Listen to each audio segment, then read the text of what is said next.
Right on time. Right on time.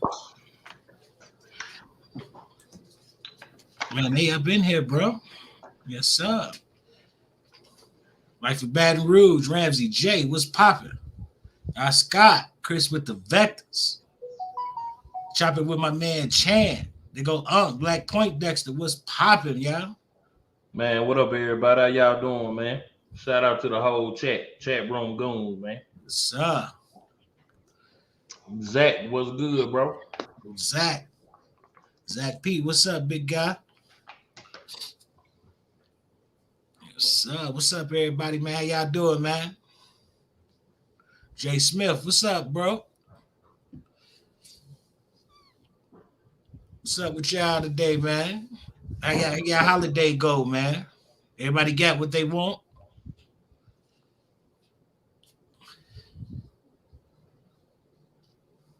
Man, Gorilla Nation, what's good, bro?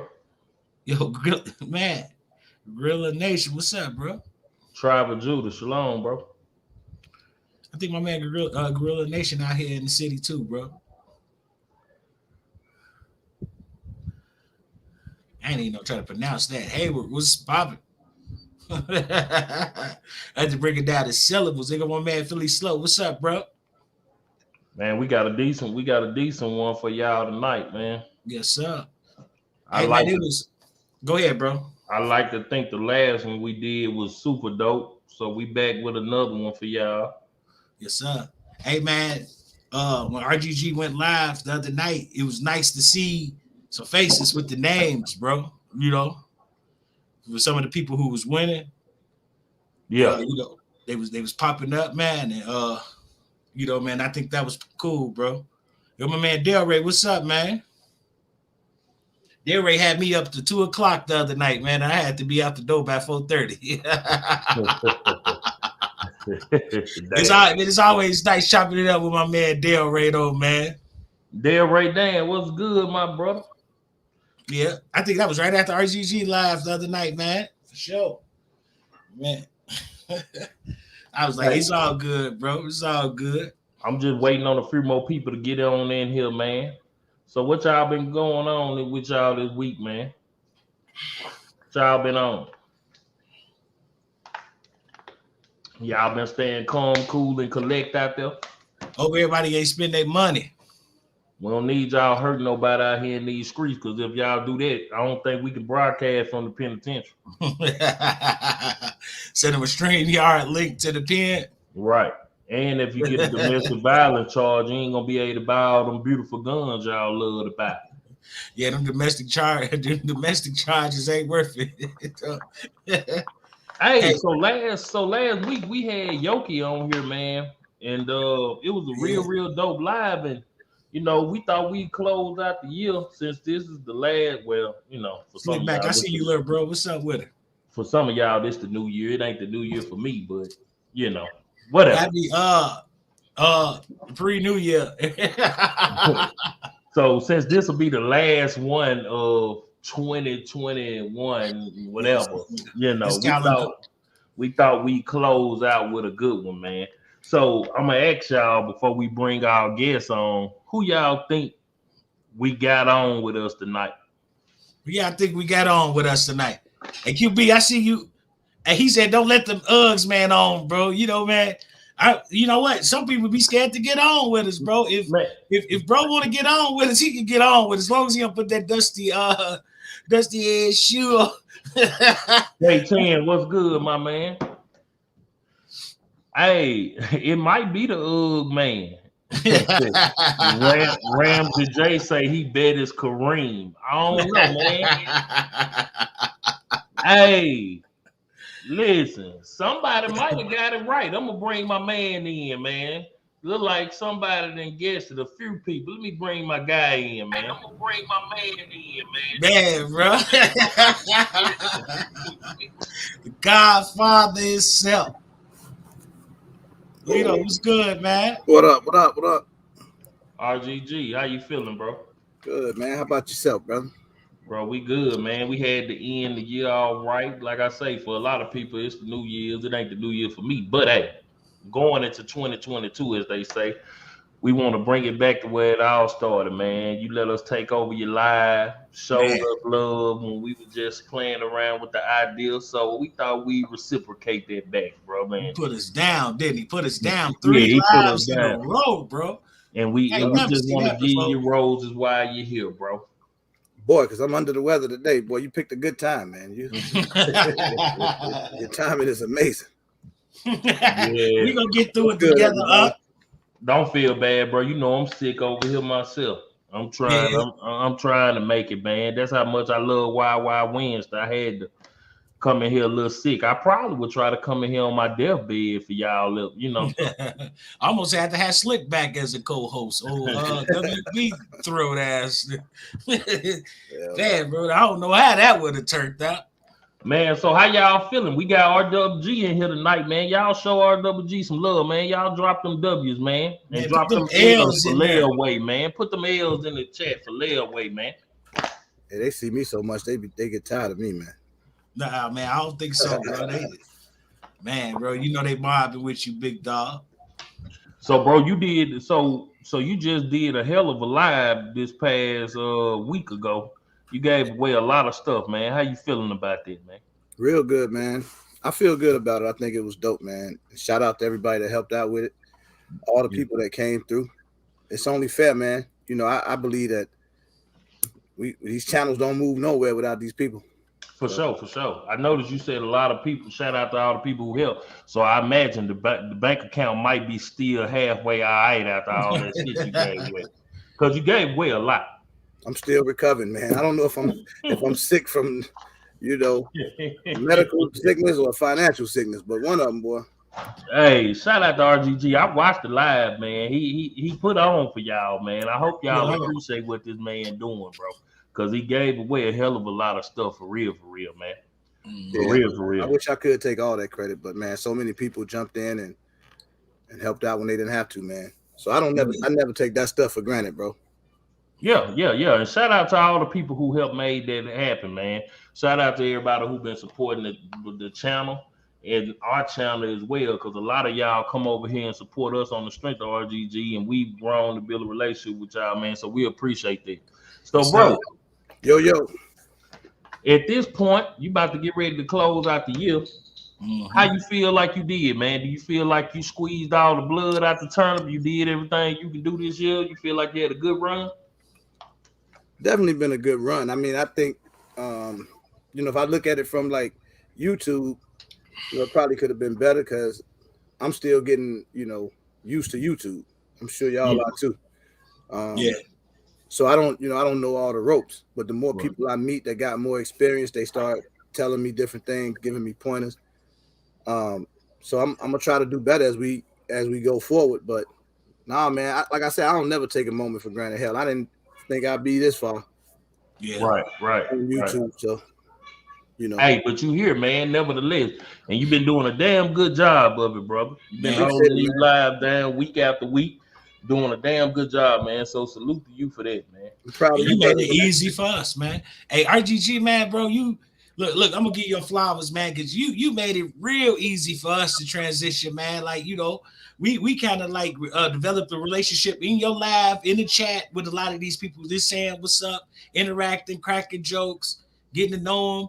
And then when me and Gershon launched, man, they came right over here with us, man. And we appreciate it, bro, for real, bro, because I know.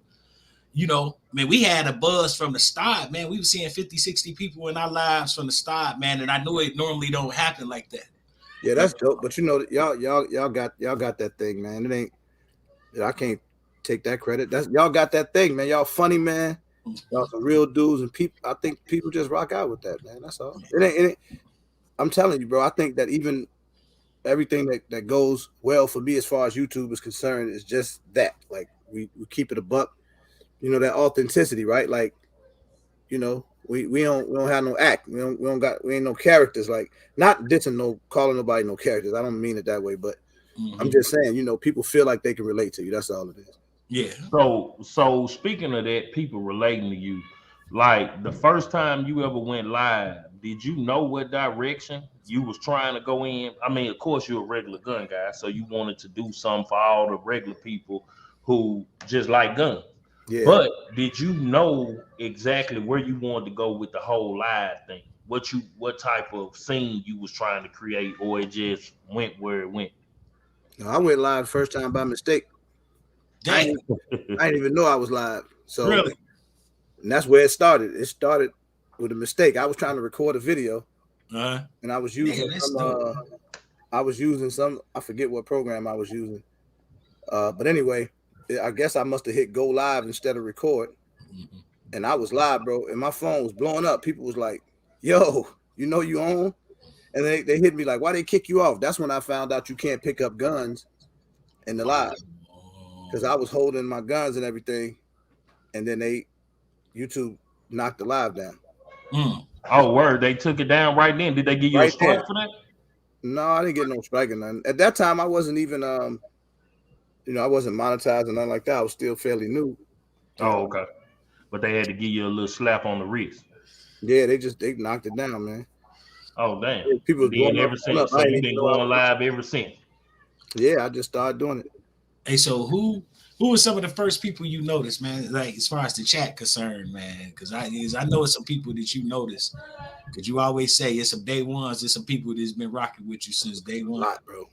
A lot of them, Name them all. Del Ray Dan for sure. man. Shout out to Dale right now. Dale QB, Ray, the young QB fella. nephew, Shout Zach. out to QB. Zach P. There's so many, man. There's so many people that's just been rocking for a long time.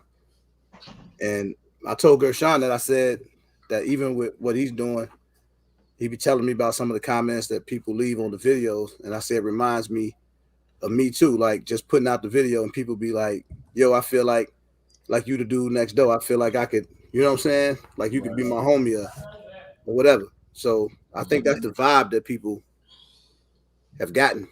You know what I'm saying? Oh yeah. When I say that stuff, bro, I promise you, I don't be saying that for marketing. Like when I be like, I don't like to refer to people as my subscribers. Yeah, that's some bullshit. I don't do that. And I don't knock people for doing it because that's what YouTube calls it. But it's something I don't do. I don't call people that. I try to call people by their name if I can. Mm-hmm. You know what I'm saying? Because it makes it more personable.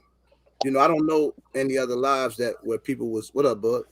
But I don't know any other lives where people interact with the audience like that. Right. You get what I'm saying? Like where you allow. This was one of the first lives to be able to start putting faces with names and giving the people a voice. So you think about it, like that was part of the flight on YouTube. Like when I came on, I didn't know nobody that, you know how you go on somebody's channel, watch a video and you be like, damn, man, he got that 1911, bro. But I wanted to ask him how to break it down. And he did a whole video, but he never said how to break it down. Right. But that's what you needed to know. So, but you don't have no way to contact them and say that. Right. So the You can try live to leave solves it a in the lot of those comment. problems. So like when we go live, it don't matter what question you got. Somebody in that live gonna be able to answer. Right. And then we connected outside of YouTube, man. We connect on Instagram and these other platforms, and man, we exchange numbers. Us as a collective, me, Bud, Gershon, man, we was talking to Demi last night. You know, we talking to Millspec last night. We talking to Safe Lonzo last night. We all talking outside of this, man, and I think that's dope, man. I talked to Bug them all night long. Man, we were just talking, man. You know, that's what's up, man. Like that. Yeah. That's to me. That's what it's about, man. And then hey, yo, your microphone, Bug. So, bro, I know I wasn't trying to interrupt the show I was having. Okay. Yeah. And bro, another thing I noticed too, you have a huge support system from the family, man. All the people who chime in on the live and just rock with your channel, man. Do you think that that's what makes it easier for you to be calm on these lives when you do them? Because it never seems like it's an awkward moment when you have a live, because everybody is doing their thing. You know, everybody in the yeah, we get what he's saying. He's saying everybody in the chat, everybody interacting. You know, man, you might have Hookah jump on. You might have me jump on one night. You know what I'm saying? That's what he's saying. This the flow of the live. You know. Yeah, that's what make it easy, bro. Like that is what make it easy. Everybody that's in the chats make it easy for me. Cause I ain't gonna lie, man. This gonna sound crazy. It's probably first time I ever said it publicly, but I'm really not that outgoing of a person. Yeah. I don't really That's like. just the I city don't in like us, talking bro. in front of people. Yeah, Gershon just done froze up. That somebody should screenshot that. Somebody get that screenshot, throw it up on the gram, baby.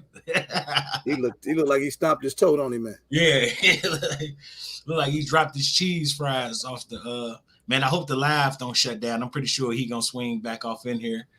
But yeah, I think that's just the city in us, Lito, for real, man. We really ain't we some mind your business type dudes in this city, man. We keep it moving, and we really can't really trust a whole lot of folks. So we really don't develop those relationships outside the family or whatever, wherever you from. You know what I'm saying? You know what I mean? Yep, for sure. So like for me, it's just I don't know, man.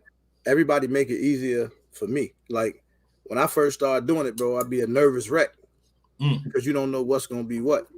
But then I learned that about like 2A, bro. If you would have asked me a year and a half ago what 2A mean, I probably wouldn't have been able to tell you. Yeah, me too. So Me too. you know what I'm saying? Like I learned about that on YouTube, basically. Mm-hmm.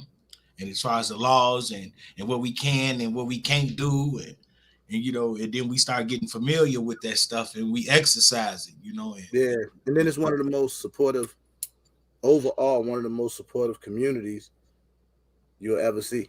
Like I've never seen nothing like it, bro. When I started, I mean, I've always had like a lot of guns and everything, but when I really started getting into it, like really trying to learn more about the technical side of it, getting better with shooting and all the other stuff.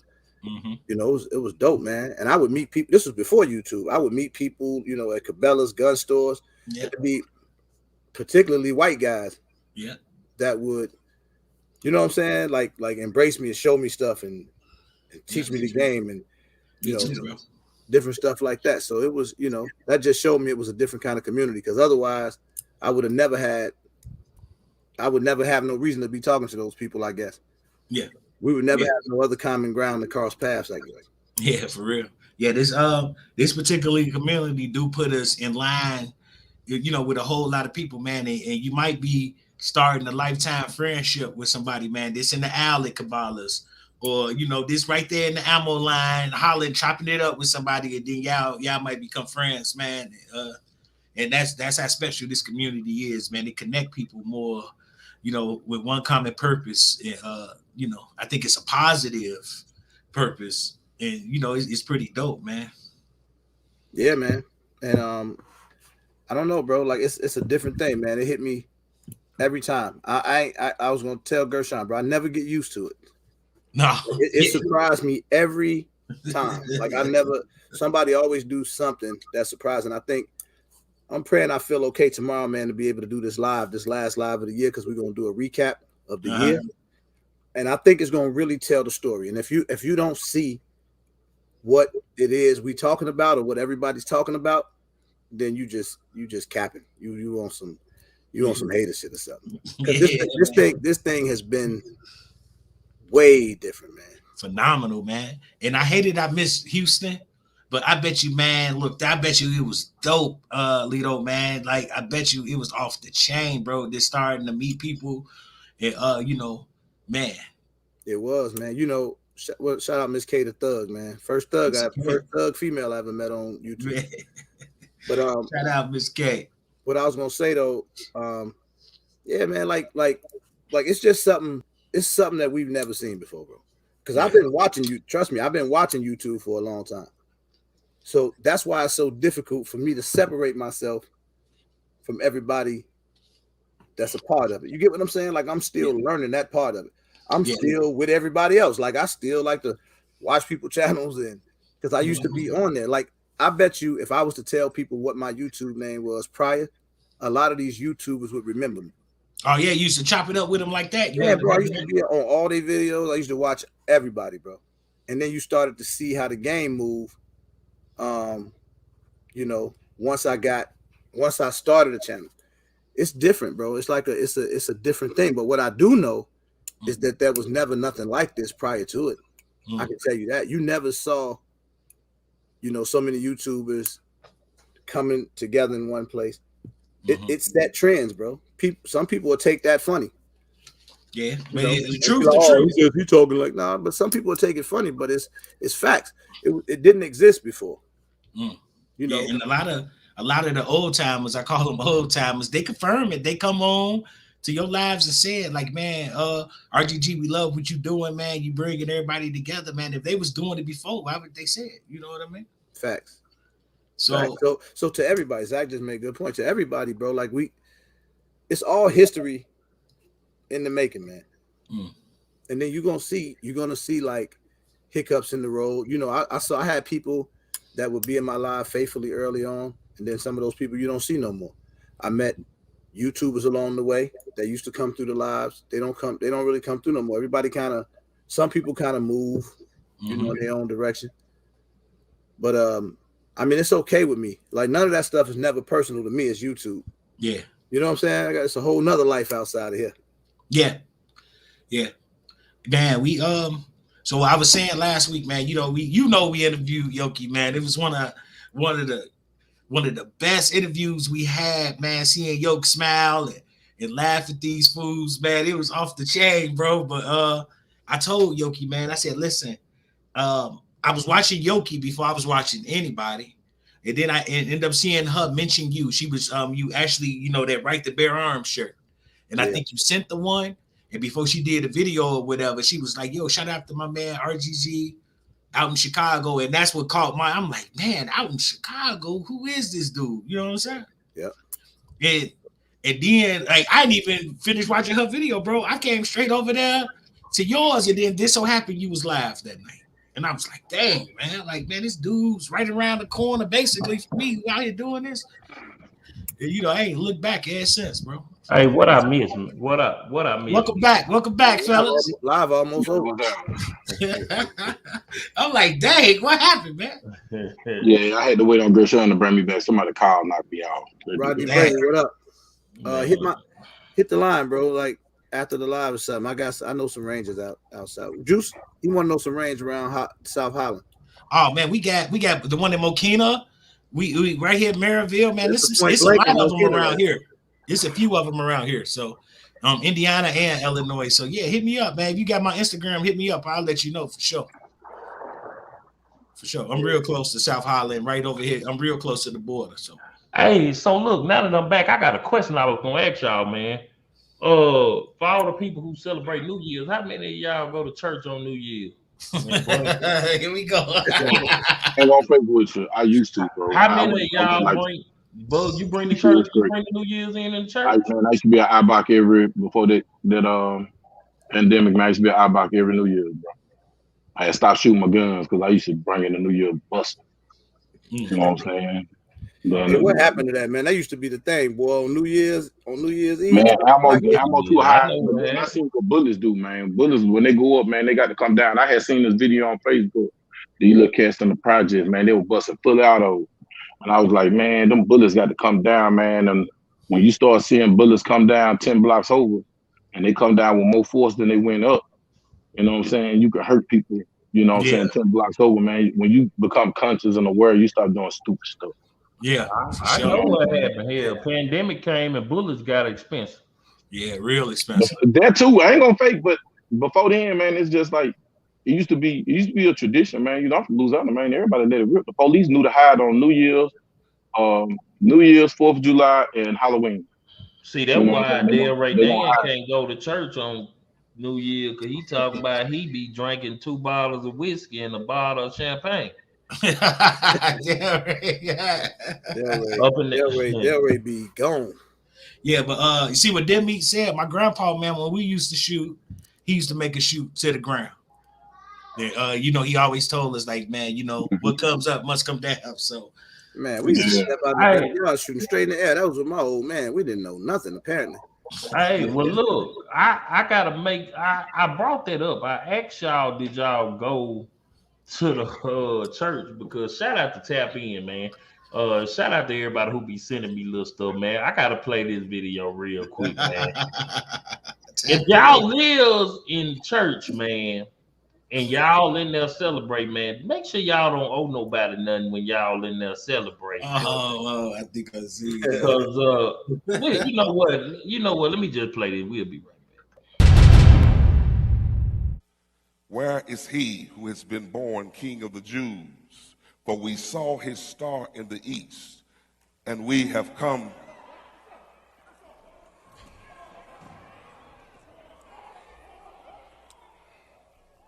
Listen. Stop. Now, Marcus. Hold on, I gotta play this. Where is he who has been born King of the Jews? For we saw his star in the east, and we have come.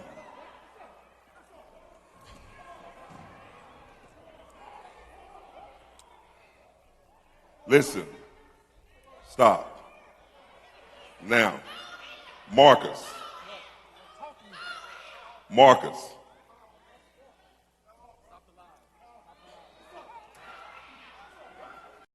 Did he just stole on?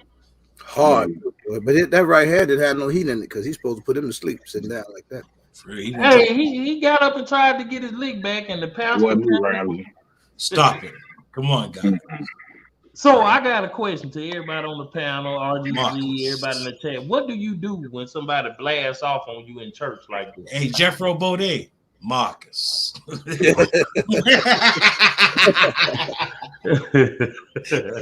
Marcus, don't hit him again. Damn. Hey, he told him, stop, listen, come here.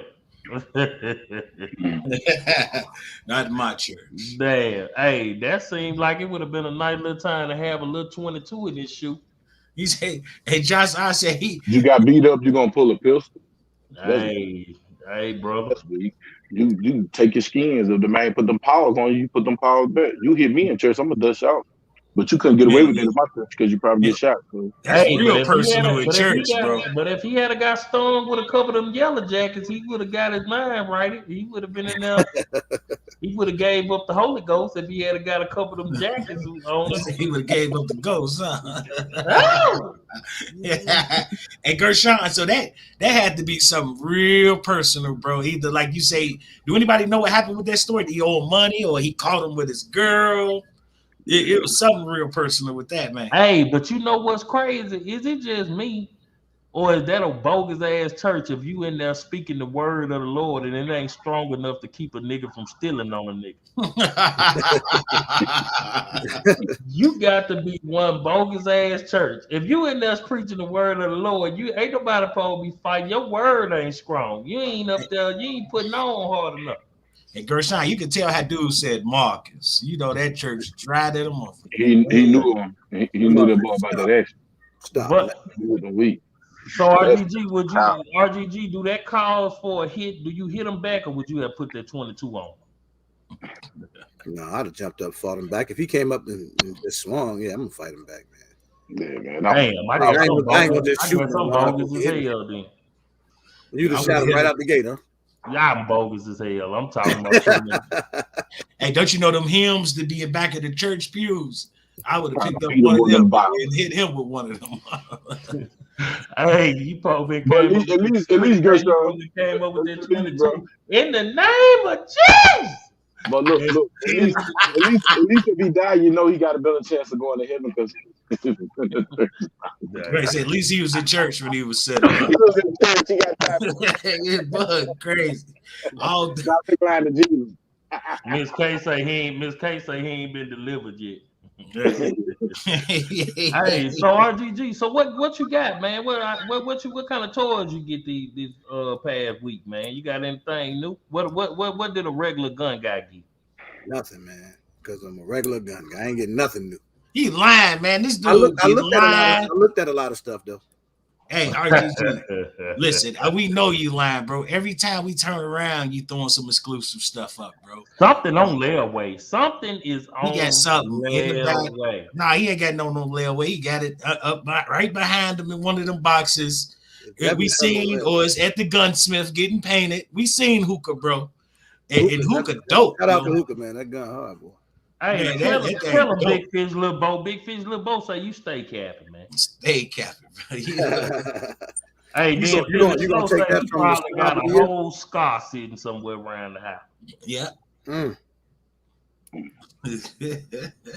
No, Yeah. man. So what? Back to hookah, man.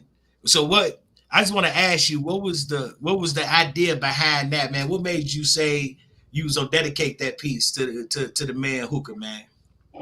Because he gave it to me. He just gave me the upper. He's like, I'm gonna donate this to you, and that he didn't have to do that. Yes, So, sir. that's just me, man. I wanted to make sure I did something to at least show my appreciation. I don't even want to shoot it much. I just thought that was dope that he did that. He didn't have to. So Yeah. I think I was there for that live. I was like, shit, send me one too. You know, I'm like, I'm like, shit, send me one too. God damn it, he was like, I appreciate bro for that. Big time. yeah, man, that was real dope, bro. Damn, Mill Spec, damn. Gunbro Shalonda, what got up? beef with Gunbro. He say he got a bone to pick with me after the live. I'm already Yeah. sick, man. Let me make it, bro. No, it's called a fire control unit. Yeah. Mill Spec Jizzle. See you, buddy. Yeah. Damn. So RGG, man, what you got planned for the new year, man? Anything you want to do to step Oh it no, up, we ain't bro? rushing over there, homeboy. Nah. Pause. Excuse me, RGG. Yeah. Real Sean. What the hell? What the hell? Yeah. This some Gunbro beef right here. Turn up. Look, man, I don't have anything to So you say. don't got none. I got some over here. I'm over here. Look, my glasses off. Look, my tight eyes, the nigga needs. He's a yeah. Oh, so what you got? You got a fire control unit? Oh, I do now? Oh, so what? You scooped up the one Mill Spec before that? Oh, no. You know what I'm saying? I'm missing something. Did I miss I got something? something for Christmas, you know what I'm saying? But because somebody seen me ordering stuff for a fire control unit that I was supposed to purchase from a brother. All this stuff. And I was like, holy, what should I do with this? RGG looking confused. Like, I don't know what the hell y'all got going on. they got some fire control unit stuff. Anyway, we'll talk about that later. No. I gotta talk. Hey, so listen. Just hold down. Listen. I got you. So what happened with that girl, son? So why I just couldn't get a bro? I ain't gonna do it. You know, we gonna talk about it, bro. We're gonna talk about it. We're gonna hold that. We're gonna talk about it. We'll talk about it. Don't be mad at me, bro. We'll talk about it. Yeah. So RGG, I see you got the regular Meetup shirt on, man. Yes, sir. It's a lot of people in here who don't know about the Meetup, and there's a lot of people who do. Mm-hmm.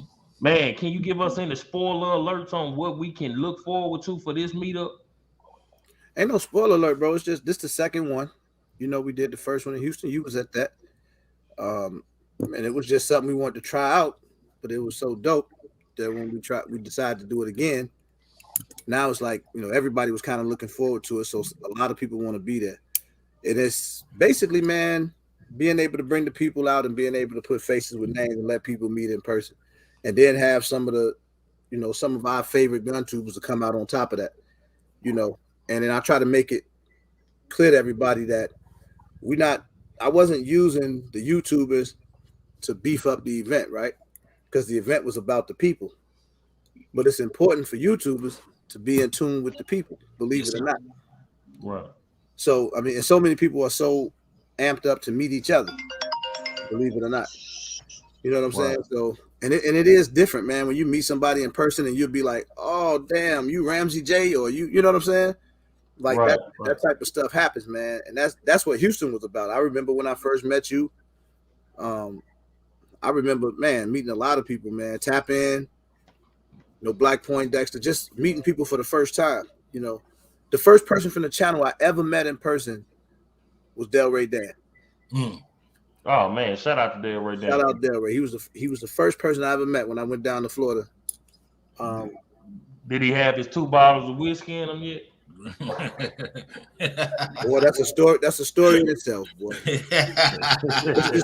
Let's just call him Delray the Fish. But yeah, man, that's a cool dude, man. So I know, looking at the list now, compared, because it was a very nice turnout, the one in Houston. It was hot, but it was a nice turnout. Did you ever think in your wildest dream, man, or imagination that it'll grow the way it has? I know we hope for things to get bigger and better, but looking at the list this time around, did you ever imagine that when you first, threw the idea out there? Nah. Shout out to Peanut, man.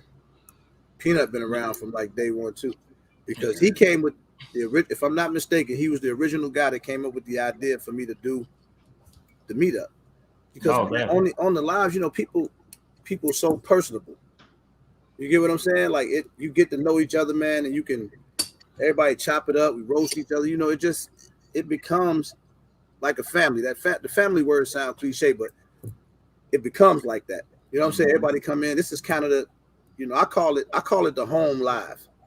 You know what I'm saying? What y'all been able to do with Wild Wild Wednesday is super dope because nothing existed like it. Anytime you do something first, it's gonna always do well. That's why it's doing well, because you brought a different element to what live is, right? A lot of people wasn't even thinking about YouTube lives until they seen, till they seen me doing this or us doing this for that matter.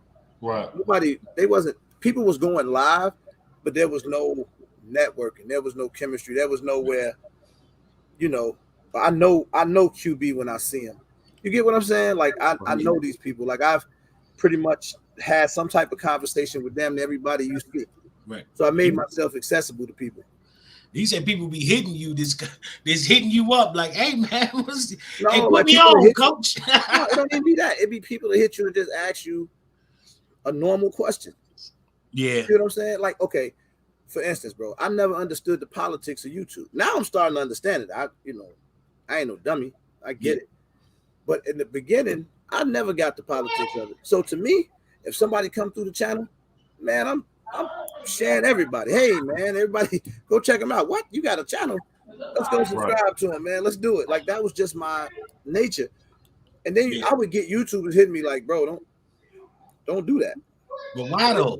Why though, man? I don't know why, but people would be like, that's not how it works. And you'll start to see, man, people are cautious how they put other people out there. Everybody root for you to do good. They just don't want you to do better than them. Yeah, I think that's some hater shit. I don't even call it hate. I just think it's just the way it is, So for me, I never try to. And I don't want to offend nobody or say the wrong thing, but I don't never try to coattail. I've never coattail. I always move to the beat of my own drum. Everything you see me do, I pretty much did it first. Like, it was me doing it. Like, I didn't see nobody else doing it. I didn't have nobody's live to look at it and be like, right, yo, I want to do that. Like, it didn't exist prior. We take certain elements out of stuff now. RGG, I would say this, bro. You was the first dude I ever see you drop that link and allow people to come in and chop it up with you. You know what I'm saying? And so and when you say that, is that how some of the other YouTubers was coming at you? Like, hey man, don't be letting everybody on your show, make sure they don't use certain language. And no, they didn't say that, bro. Like, okay, like some of the trends that I think that was set on my live, like one for sure was when people come in, you get everybody to speak, right? When I first started going live, I could have 10 people in there, 15. And somebody would pop in your chat and be like, hey, man, you seen that new Shield Plus? And I'd be like, hey, man, you got to speak when you come in here first. You got to say what's up. Right. And some people would get offended early on. But then after a while, bro, it became a thing. So now it's normal. It's normal to come in the live and everybody speak to each other. Right. Just like right now, I'm looking at the chat right now. Everybody, when somebody step in and say what's up, everybody hit them like, "Yo, what's up? What's going on?" That was never a thing before. I know because I used to be on people's channels. That was never a thing where people really gave the people a voice. You know what I'm saying? So, and I want to continue doing that, man. Look how many people we inspire to start YouTube channels in. Yeah. And they doing their own lives and stuff for sure, man. It's a lot of people, man. So speaking of that, inspiring people to do YouTube, before you before you did it, I know I hear you say that, when you used to watch videos, it was just a matter of having somebody you could relate to. But now in relation to the lives, is it what you is it what you thought it would be? Because this is something. It's damn near like watching a talk show now. Like it's live, but it's almost becoming like a show. Like, is that what you envisioned? Is that what you wanted your lives to end up being when you started adding all? Because you've added a lot of stuff like the donation, Friday, and just the different things that you offer in your live. People get a lot. Did you feel like that was something that was missing from a live, and you knew like, okay, let me add these things to make it something different, or it just kind of fell in your lap?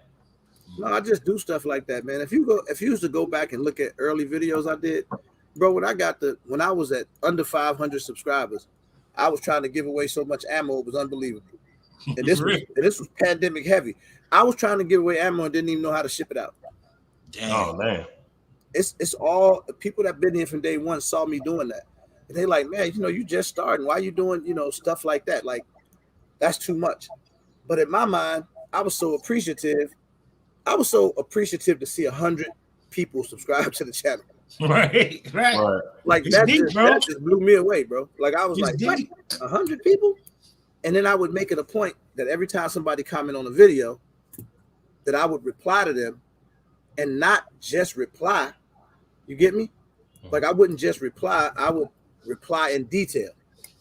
So if somebody said something, if they was like, ask me a question or something, I don't just give them an emoji or, you know what I'm saying? Right. I don't do that type of stuff. So okay, so with that's a job in itself.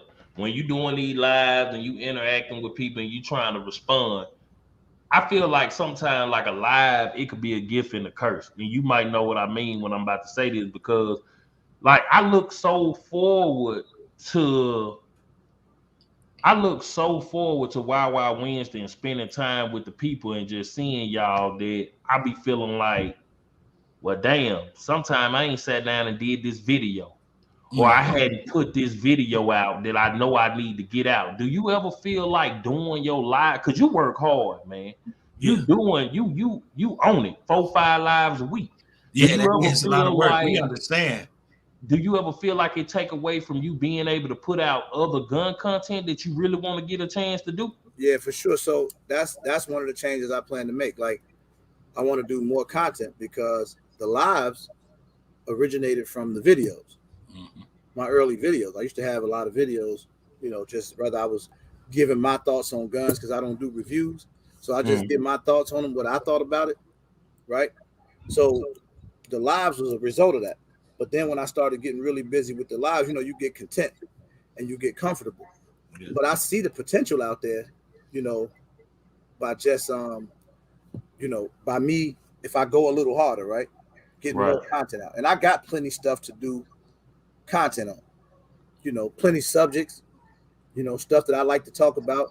What would you do? Being safe, home defense, learning about prepping. I have a lot of stuff that I want to talk about. Like, so, and it's all good to me. Like, people don't even understand that I get a lot out the lives. Right. So it's not a show I'm just putting on. Like, I get a lot of information out of it. Like, if it's something I want to know that I've had a question about, I'll do a live about it. And by the time that night is over, I've learned. You get what I'm saying? I learned a lot, bro. So it seems like I get more out of the lives than than the tutorial videos. Like I might see, because I didn't know how to break down my K, right? And clean it and stuff. So I look at a video on something like that. But if I had a general question, like, man, what y'all think about that S&W, M&P, whatever, and then, you can collectively, you can get a whole lot of people, is either yay or nay, what type of ammo to use, stuff like that, man. So, yep. So the lives, man, definitely. So let me ask you this question before Gershon. Because me personally, me and Gershon had talked about it, man. I actually enjoy doing Wild Wild Wednesday than anything else when it comes to YouTube. You know what I mean? Yeah.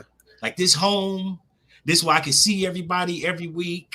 Do you have those certain dilemmas, those same dilemmas, like as far as content, putting out the videos and then the lives? Like, is it a bias in between them, or do you like them equally? Or no. The live is definitely the best part, because for me it's easier for me to talk to somebody that's talking back.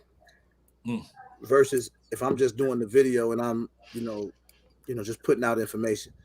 But I'm learning though. If you really want to be a little bit more successful on YouTube, then you're gonna have to put that work in, outside of that.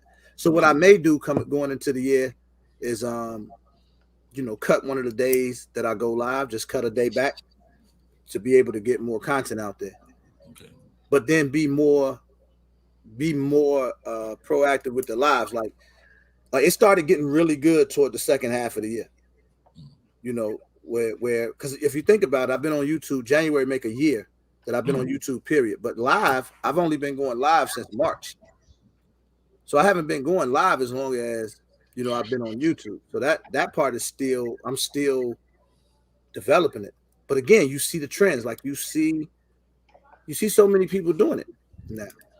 Yes, a lot of people want to, they want to interview people. I can go back to like Big Dre, right? I remember telling him early on, this was really early on. I didn't even have 1,000 subscribers. I was like, this is something I want to do, which is I want to start bringing some of the bigger YouTubers on the channel. Mm-hmm. And hey, RGG, not to cut you off, I want to say this real quick, and I'm gonna let you finish your thought. I got a guy in the section, man. Y'all know how we do on Wild Wild Wednesday. We always support the up and coming artists. We always support our people who got their own products and stuff they pushing. I'm gonna drop the link real quick. We got a dude in the chat. Y'all see the name, man. I'm gonna let him come in for a hot little minute. His name K-Team. But the dude can rap, he can sing, and I'm just gonna let him come in and tell y'all about him and tell y'all a little bit about himself, because y'all know we show the artists love on Wild Wild Wednesday, man. So I dropped the link for you, bro. You're gonna have to click that link in order to be able to come in. You will see it floating up in the comment section, KT. And so just hit that link, brother, and I'll let you come in. Make sure your camera right and make sure everything good so you can be legit when you come on. But cut off that YouTube in the background. When you click on that link, cut off your YouTube in the background, but we don't get that echo. But yeah, big bro, my bad. Finish your thought, bro. Boy, I don't even remember. I'm old. You were saying that you had Big Dre. You was talking about interviewing other tubers. Yeah, and he was saying like, that's gonna be hard to do. A lot of time the bigger YouTubers don't want to come and rock out with smaller YouTubers. You know what I'm saying? Because they think you're doing it for clout, right? And that wasn't my reasoning. That was never my reasoning behind it. That's what I say. It's always by the grace of God that type of stuff happened. You know what I'm saying? Shout out to Yoki for being one of the first big YouTubers to come on and rock out with me.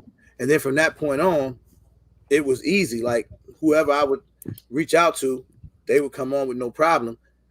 And then it got to the point where people would start reaching out to me.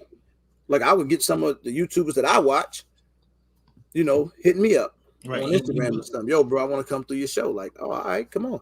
Yeah. So, and man, shout out to everybody that came through the lives, this past year. Yes, sir. Y'all out there? Yo, it's my face. Hey, we got the rapper singer on with us. Hey, what up, Kate? Hey, what up, man? So this brother, he come through the barbershop that I work at. I cut hair. Tell him a little bit about yourself, bro.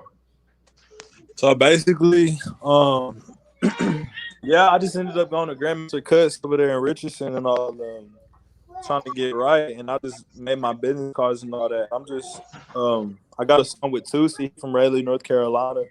He an R&B artist, got about 4 million followers on Insta right now. So I mean, I'm just trying to get out there, man. Dallas is it's wide, man. I mean, it's a lot of opportunity. I know it's a lot of artists that want to get that music out there, but it's all about the work that you put in it, man. I'm only 19 years old and I'm trying to get it, man. Time flies. Yeah. Story of My Life Volume 2 comes out my birthday, January 11th, 2022. All platforms. K10 Instagram is CAY10_. So okay. Yeah. So how long you been doing this, man?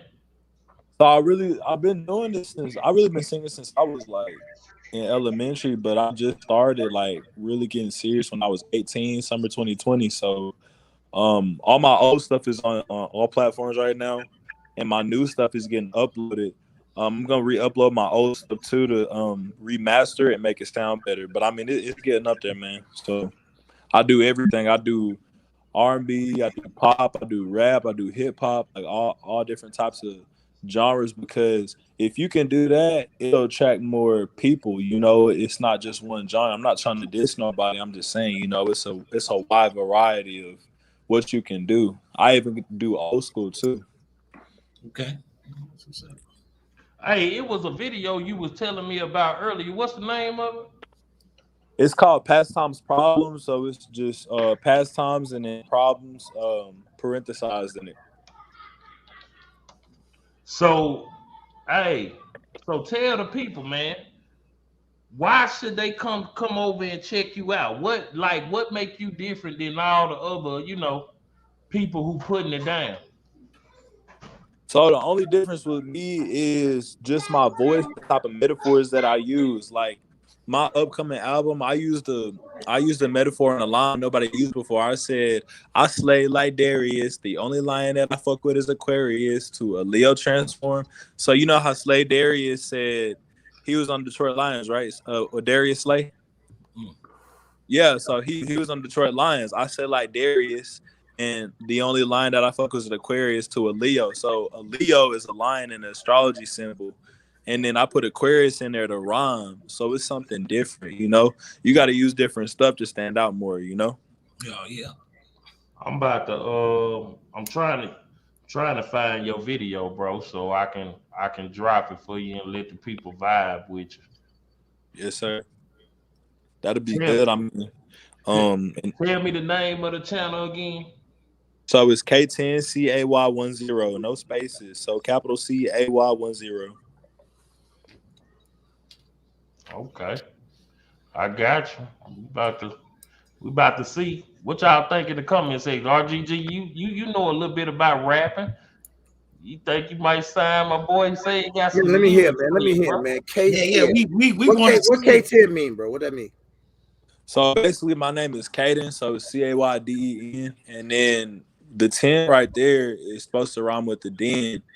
So it's supposed to be like K10. Now, I'm not perfect, but, you know, the goal is to try to be perfect. You know, the goal is to try to do the best you can do. And that's, you know, nothing going to be perfect, but I did that. You know, it's different, you know. So. All right, well, let's check him out, man. Let's check him out. Let's see what he got. Yeah, let's check him out, big dog. I'm sure trying to play him. I don't see your video on here, though. We might have to put him on the spot, man. Get him. Patrick Yardman say he want to hear a hot 6 right now. Who say they want to hear a hot 6? I mean, you don't see Patrick Yardman. Oh damn! He said he want to hear a hot 6 right now. A hot 6 right now? Yes, sir. All right. Fuck, man. It's gonna have to be off of stuff I did, cause fuck, man. All right. Let me get this shit going. Hey, this Wild Wednesday, baby. This is what we do around here, bro. All right. Matter of fact, I tell you what. I'm gonna let you. I got some for you. I'm gonna tell you what. I'm gonna let you get your thoughts together. We're gonna take a quick commercial break. I'm gonna show you how this gonna go when I find your video. We're gonna play my boy Tackleberry Bug son BJ video, Love and Hate, and we'll be right back. And when I come back, you gotta be ready now, all right? Yes, sir. All right, you gotta be ready because the world watching you. So they watching you, bro. Quick break, but have your shit together when we get back now, because this like the showtime at the Apollo. We might have to sweep you with the broom like Sandman. You know what I'm talking about? The audience don't play, boy. They something. Man, yeah, the chat room goons, something serious, bro. We gonna be right back, bro. Have your shit together. Yes,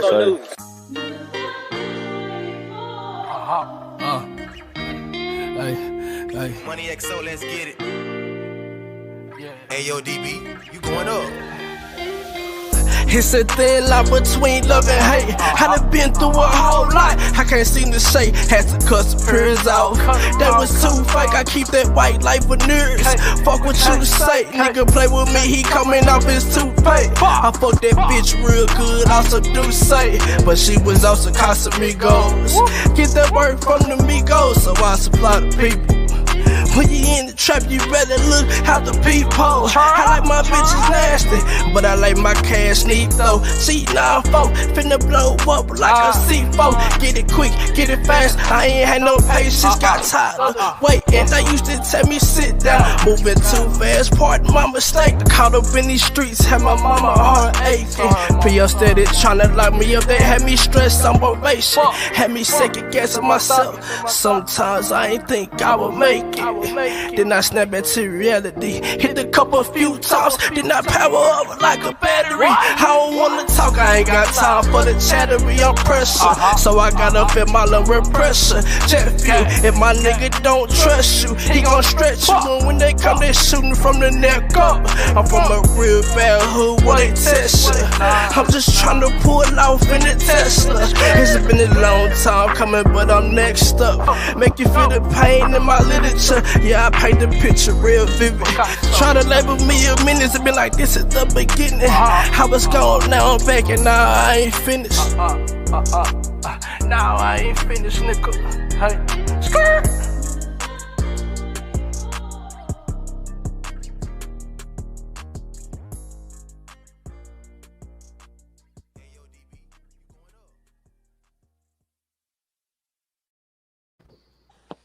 Yeah, so we back like that. Hey, I got something for y'all. For y'all, you found the video? Yeah, I found it. I'm just getting it ready now. You wanna y'all want me to go ahead and spit the bars real quick? If you want to, I'm gonna He's ready. He ready. Hey, I got something for You y'all. only get one shot. Let's do it. So y'all ready? Y'all ready? Yes, sir. All right. Wake up in the morning. I call you and you see me doing well. Matter of fact, that's how we tell. That's how we tell. So wake up in the morning. I call you and you see me doing well. Matter of fact, that's how we tell. That's how we tell. So it's about time. Just slow grind. Take time, patience. We made it. My little dime. Why you so proud? Lose touch if you want down for real. Better days gonna come. Praying, fill up your lifestyle. We gonna be just fine. I got you. Let's take this ride and roll on. My hand, you grab a job tonight. Just be at peace all through the night. K10, that's him. My dad life on any occasion. That's meal. God got me in case I got still. Some chapters telling me just take a breath and hold on tight to get a life. This life we live is dangerous. The minute they're partner in this baby is stranger. So love everyone still getting hurt is what made me to say and fuck with everyone thinking. All I need every fucking day is shawty saying. And that's it. Yeah. What y'all think? What y'all think, y'all? His phone breaking up real bad. Yeah, his phone was breaking up a little bit. I was hearing it a little bit, man. But he got some skills though. Man, we gonna be fair. We gonna definitely with Gershon get that video, man. We gonna Nah, definitely it's uploading right now. I'm about to give my bro his just due. The video is uploading right now, and we gonna let you know, man. Like we gonna let the people see. So hey, you know, hey, do we got the new patches? Is that for the hat and for the vest? Man, I seen them patches the other day, bro. You gonna have to, man. You gonna have to send a couple of them out, big dog. Bro, you gotta put me on your patch connect, G. I don't know nobody, bro. Oh man, it's cold blooded, bro. I don't want nothing but a little wild winds the patch made, man. A little Gershon tactic patch made, not too much. Hey, but look, without further ado, man, pastime problem by my boy K10. You ready, K? Yes, sir.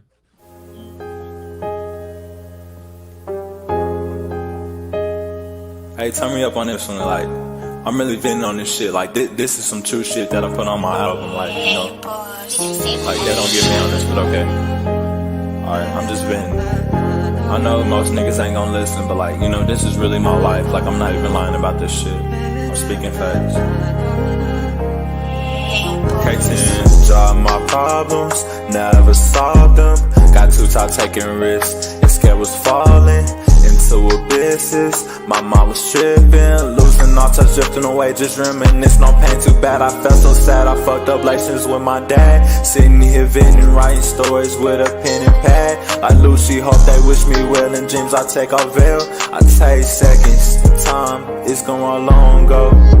Tender hearted youngin', swear to God I never change up. Backstab in my past by niggas claiming that they was a shit. Bagging up my ones, but know they pussy crying for some nick. Won't hurt my dogs in day one, so they never calling me Lil Vic. Switching flows on niggas, thinking they forgot my last name. Turn the table, okay. K10 explain, I was fed up, drained and damaged. Crying to my mama, seeking Lord and chances I could pick up slack and get back on my track. To cut off times I feel so whack. Why they be tripping on me? I show love and get them back. Now niggas gon' feel me. Fuck living for the past, these demons coming, swear they bringing me all straight up after my lost thoughts and violent visions, hoping that I change up. I never change for nothing, so why the fuck I gotta jump into a pot of piss and imagery of fate, and all the way these demons steady bringing me to rage. But fuck it, I drop my problems, never saw them. Got too tired taking risks, and scared was falling into abysses. My mind was tripping, losing all touch, drifting away, just reminiscing on pain. And niggas never said I fucked up legends with they never wanna fight, but it's okay, cause all the time I got it fucking right. I lose the story of my life, I never read it twice. It's coming off my mind, little nigga better listen now. Catching why you gotta do me dirty, never hurt you. Captain knew you was a phony and you niggas lurking. Stalking on my page and envious, and I was vision daily. Notice I'm keeping my head, so next time see you I'll be ready. Take that chance to gamble your life. I see you falling in the line when you hate something you like. Know that you playing with me, but I love you, bitch niggas. See, I put my foot on necks and gases, cause I stay away and fuck off all my drop my problems, never saw them. Got too tired taking risks, and scared was falling into abysses. My mind was tripping, losing all such drifting away, just reminiscing on pain. Too bad I felt so sad, I fucked up relations with my dad. Sitting here venting, writing stories with a pen and pad. Like Lucci, hope they wish me well in dreams. I take off veil, I take seconds in time, it's gonna roll on go, Left me on red, I didn't get it. All right. Man, you should have let that go all the way through, bro. We want that R&B side too, bro. Fire water. What do people say? Fire water, everybody. Throw it up in the chat. And can you see the chat right now, K10? Yes, sir. Let's see what these people talking about. Fire water. Hey, I tell Tony, take you remind them of Juice WRLD. You got any inspiration from Juice WRLD, okay? No, not really. This is the thing. I really don't have inspiration from nobody. Like, I listen to various artists and I listen to their sound, but like my goal is to sound different. The more different you sound, the more better you're gonna stand out. And yeah, of course, there's gonna be some things like where you find something and then later on you be like, no. And it's kind of in the back of your head, but you don't realize it. That's just a little bit. But like at the same time, like that, my goal is to come up with different lyrics, because the lyrics is also the bigger part of it. People can feel that. I said, so basically in that song Pastimes Problems, like I was going through it with my mama, and I was going through it at school, and basically when I had that jacket on, the jeans on, the Vans, that was me back in high school, like reenacting that, like praying, and our life had sleep paralysis. I had sleep paralysis and shit, like going through it. I was like, fuck, like. And then me with the beanie on and the belt and the jeans, that was me like the present time saying like, fuck my past, I moved on from it. And if y'all did catch that line when I said won't hurt my dogs in day one, so they never called me Lil Vic when I threw up that 7. So you know how Michael Vick beat his dogs, right? I wouldn't do that to my bros, my day ones. That's why I said that. Man, we feel you, bro. We feel you. We see you coming with the lyrics, man. You trying to stand out from the rest of the youngsters, bro. And that's admirable, man. But we got a couple of New York City fans up in here. And they man, a lot of people, man, I don't know, man. I don't know. I like it though. I'm rocking with it, bro. That's why I share it. So man, everybody go subscribe to little bro, man, K10, bro. And man, we gonna probably run something else from too. Dallas, right, bro? Yes, sir. 214 Dallas, Texas. I done lived in everywhere: Duncanville, Oak Cliff, East, like West, all over, bro. So I done lived everywhere. We just moved a lot when I was younger. So Hey, well, look, man, you know it's all love on my end, bro. I appreciate you coming through, tapping in like you told me you was, and I had to take time out to show you love because that's what we about on Wild Wild Wins, taking care of our own and trying to help each other. We live as we climb, man. So I'm gonna put you back in the chat, bro. You more than welcome to keep For watching the certain. show. And I before, appreciate Man, it. appreciate it, bro. before little bro leave, man, hey, give us your social. I mean, you give us your social media stuff one more time, man, for we could drop it in the chat, bro.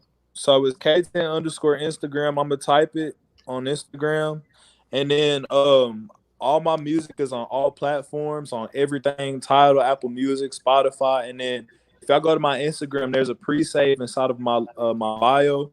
So it has a pre-save for Spotify for my album, Story of My Life Volume 2. 20 tracks on there. I turned 20 January 11th. That's why I put 20 tracks on there.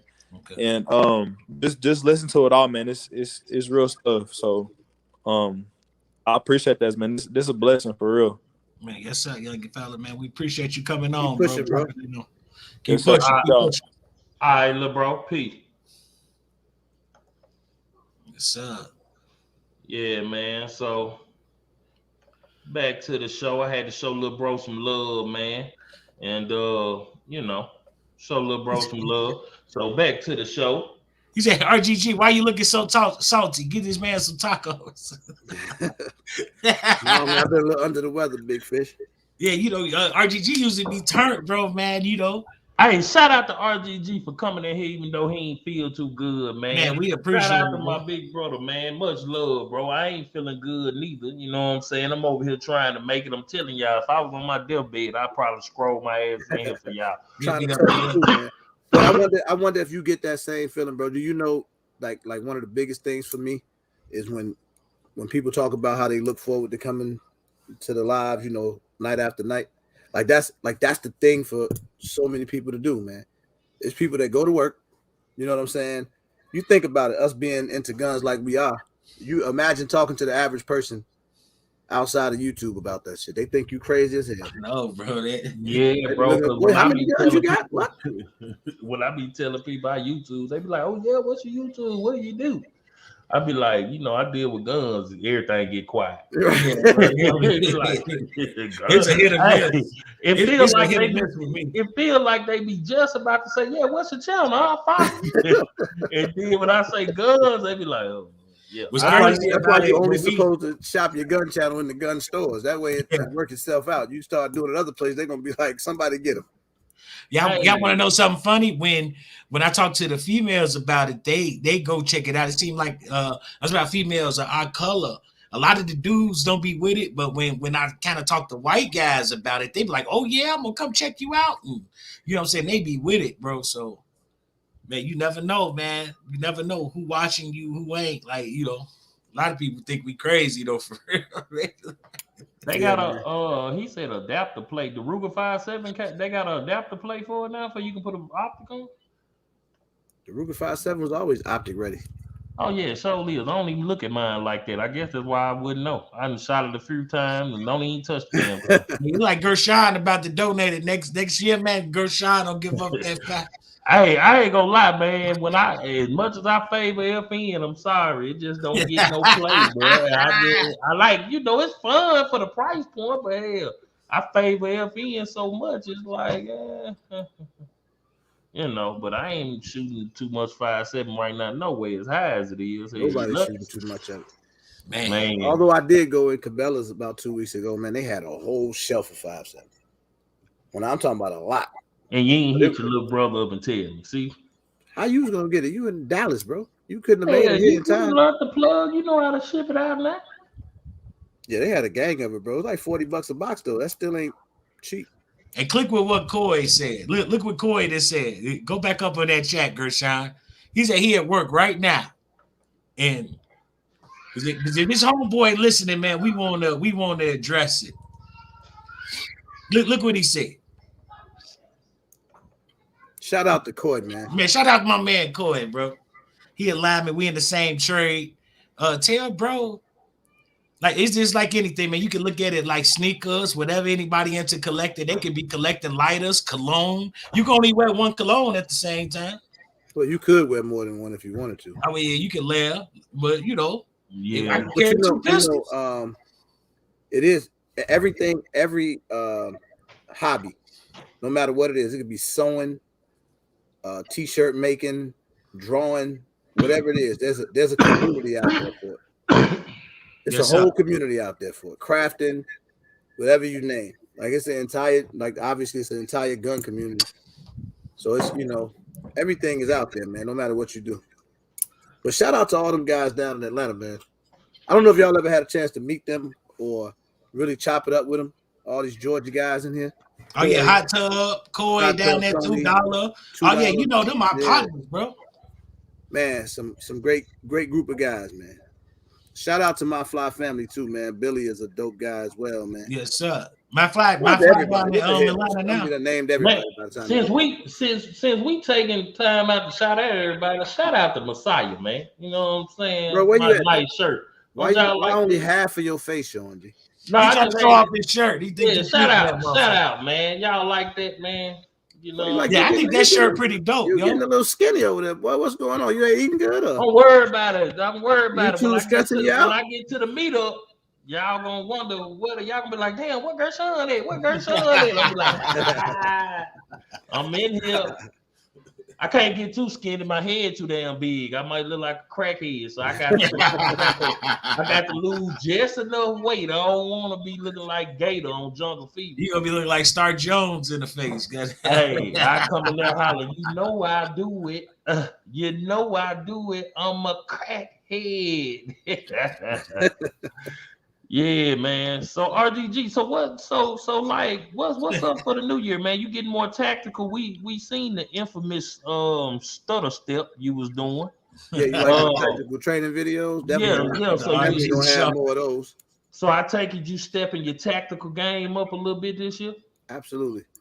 I'm gonna be doing a lot of that, man. And I just look forward to having more fun, man. I think the meetup got kind of got my hands full, because I'm looking forward to that, man, and it just means so much to me for it to go right. You know what I'm saying? And that award show we doing is gonna be huge. Man. Agent Double Whopper with cheese. Yeah, that's what I was laughing at. Somebody need to kick him out. Hella funny. Hey, shout out to Carbon, man. I love Carbon. Hey, baby. Shout out to Carbon, hardest working woman in YouTube, man. We gonna get Carbon to a show next year, man. Carbon Q got to have a show coming next year. Definitely. Carbon, she do the Survival Saturday. No, I see Carbon. She's got her own exclusive show. I just want to see her have a talk show though. You know, she gonna do great too because so many people rock with her. Yeah, for sure. When you somebody that's like that likable, where people like you like that, she gonna do good. She ain't gonna even have to try that hard. She gonna do good. Carbon, just make sure you don't start acting Hollywood and let me or you crash the live from time to time. Don't be tripping, Carbon. Man, don't be tripping. Hey, so another thing, RGG too, man, like, cause you out there in the rack, man. Well, you was in the rack in that area. Yeah. I always wanted to ask you this: how important is toting a gun to you where you live, bro?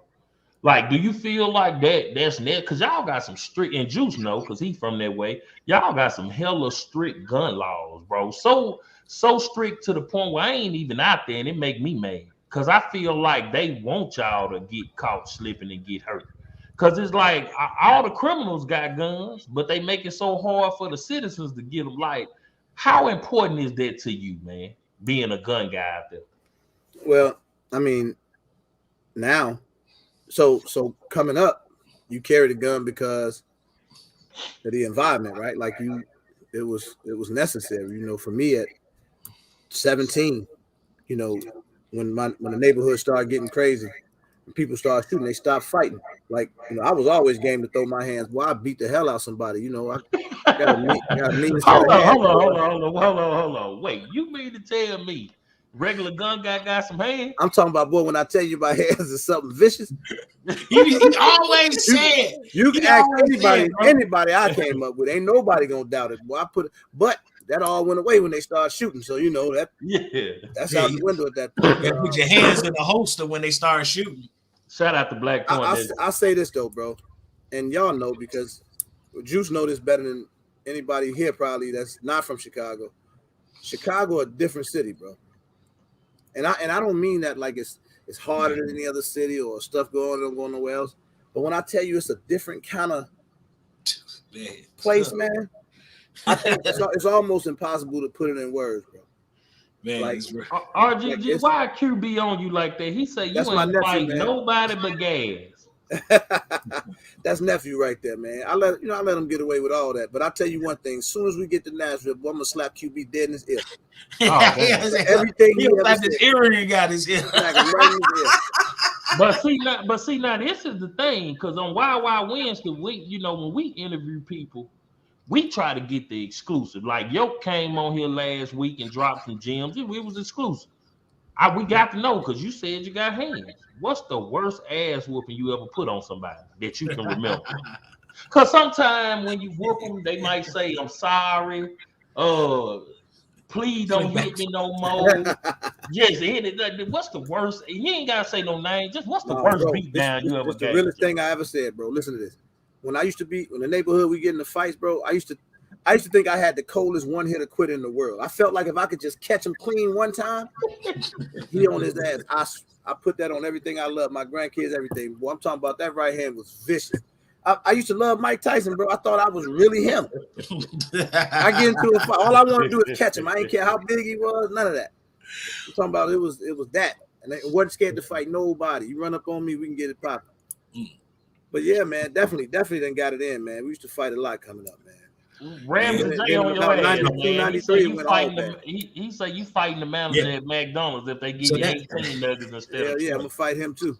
That's what I want to ask you, RGG. When, because you just a little bit older than me. So hey, you see Juice. Everybody in the chat shocked. RGG put hands on people. Like I don't know why, because he's so cool, bro. But man, what y'all think? It's real out here, bro. They think I'm a reverend in my spare time. Hey, so can you? So watch this. So when he be doing them lives and it be people popping in not saying nothing, they probably like, look at this old fake ass nigga. That nigga put hands on me. I ain't liking his shit. I ain't liking his shit. He got three, 4 dislikes. You know, it's always terrible when you tell your own stories. I wish some of my people was in here, boy. I'm telling you, boy. So when did you see the neighborhood start changing, big bro? 92, 93, man. That's when it started going. You know, that's when I lost my first somebody that I knew personally to gun violence. You know what I'm saying? That was the first time I seen that. That was the first thing that made me say, yo, we gotta get some heaters on the block. Man, you can't walk down on nobody and whoop them no more. Yeah. It just wasn't happening. Every time a fight would break out, 2 minutes later, pop, somebody popping, man. So it's, that was the first time I seen somebody die, bro. I seen somebody die in 92, 93. I was a shorty, bro. The first time I seen somebody get aired out. Let me ask you and Juice this, because this is because I heard Juice say he seen somebody get aired out, and RGG, you was just talking about people getting popped. Have y'all ever been the squeamish type? Because it ain't like in a movie. When you see it in a movie, like Quentin Tarantino, you get shot with a gun, he gonna blow your ass so far back. Right. Like you could get shot with a 45, like by Miss Laura, like on Django, and he gonna blow your ass in the next room, and then blood and guts everywhere. But when a person get popped, it do be kind of you see that when you see how red blood really is, or the white blood cells and somebody head out there on the ground of their brains, bro. Like have y'all ever saw that? Y'all for sure. Have y'all you kind of get accustomed to it? Yeah, I don't like nothing that look too too graphic and too crazy, bro. But I done been in a lot of situations where, even one time getting grazed or somebody shooting at somebody else, coming from the park playing ball, going across the street to the 7-Eleven. One of the guys that just got into it with somebody, he come. It was about 5 or 6 of us coming from the park. He come jump in the crowd with us, man. What's up, y'all? Like trying to blend in because he knew it was a car coming around behind us. As soon as we walk around the corner to go in the store, man, they started letting off, shoot the windows out the store, everything, bro. One of the scariest, days of my life. Like I ain't never been that scared, Ain't nothing like It's getting great, man. shot. When them gunshots get to going off, boy, and you So don't let know, me ask you you don't know this. what So it's when gonna that be. happened, do you get on his ass for putting you in the midst of that, or you just I like, didn't know him like that. Like I didn't know him, but yeah, man. When that car drove off, I was dead on his ass for real, bro. What the hell you come, our way for? right? Yeah, we was on. We beat his ass. I ain't gonna lie. Damn. Yeah, he definitely one of the people that be in your live not hitting the like button. Yeah.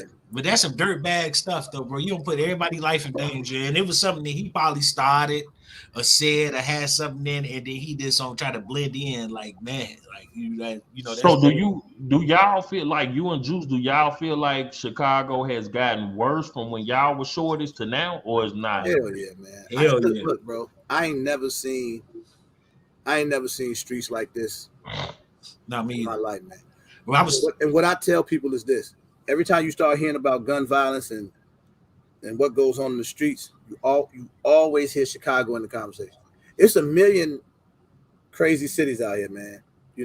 I'm from Miami originally, so you got to think the violence in Miami crazy, Atlanta crazy. It's crazy all over the world. right. Chicago is a different type of thing, bro. Like I'm not saying it's the hardest city. I'm just telling you that it's a different kind of dangerous here. Like this, it's just one of them cities you just, man, it's hard to move around. And it done got so bad now that it used to be cool to go downtown. Man, yeah, bro. You go downtown and get away from everything. Now, Yeah. you better be on your square when you go downtown. Things just don't move the same no more, bro. It's so much hate and animosity, bro. So much revenge. That's why it's so hard to stop it. You see what I'm saying? So do you do you feel like back when y'all was growing up, it really was more organization back then? Oh hell yeah! Because you was held accountable. Remember, we was talking last night, bro. You was held accountable for what you did. And to a certain extent, women and kids was off limits, bro. Your nation would get with you if you hurt a woman or a kid back in the day, bro. Like, man, bro, nowadays everybody can get it. Don't it, matter, bro. man. It's everybody for themselves, man. Like, so let me ask y'all this: is Chicago still Chicago, or y'all got a lot of people that moved there from other places over the years and it's gotten worse? Or do y'all feel like it's just lack of raising the kids right? What do y'all? Because sometimes when people move from other places, it can. I don't think it's I moving. think Chicago is Chicago, but yeah, I don't have the answer, bro. I honestly, bro, like RGG, when I tell you this a touchy subject to me, yeah, because of how many people I've lost personally over the years and how many people that I know have lost kids, man. You know what I'm saying? You got to think at my age now, a lot of these kids dying, they parents are my age, so I know, quite a few parents of people, and even the parents I don't know, man. I can't imagine. You can't imagine 19, 20-year-old losing your kid. You know what I'm saying? To these So streets. what's the safest? So what would y'all say would be the most safest place or the best place to try to raise a family? If you wanted to start a family out that way, what area would you suggest? in Indiana somewhere. No, you just got to go. You got to go to the suburbs. You got to get. You got to go out, bro. You got to get out of the hood. You just got to get your kids out the hood, man. And I always say this, bro, and I'm proud of it, man, because it took everything I had to get out the hood to try to get because I got all sons, I got all boys, so it took everything. So I couldn't do it. There was no way, nothing was gonna let me raise them in their neighborhood, man, and let them get gulped up.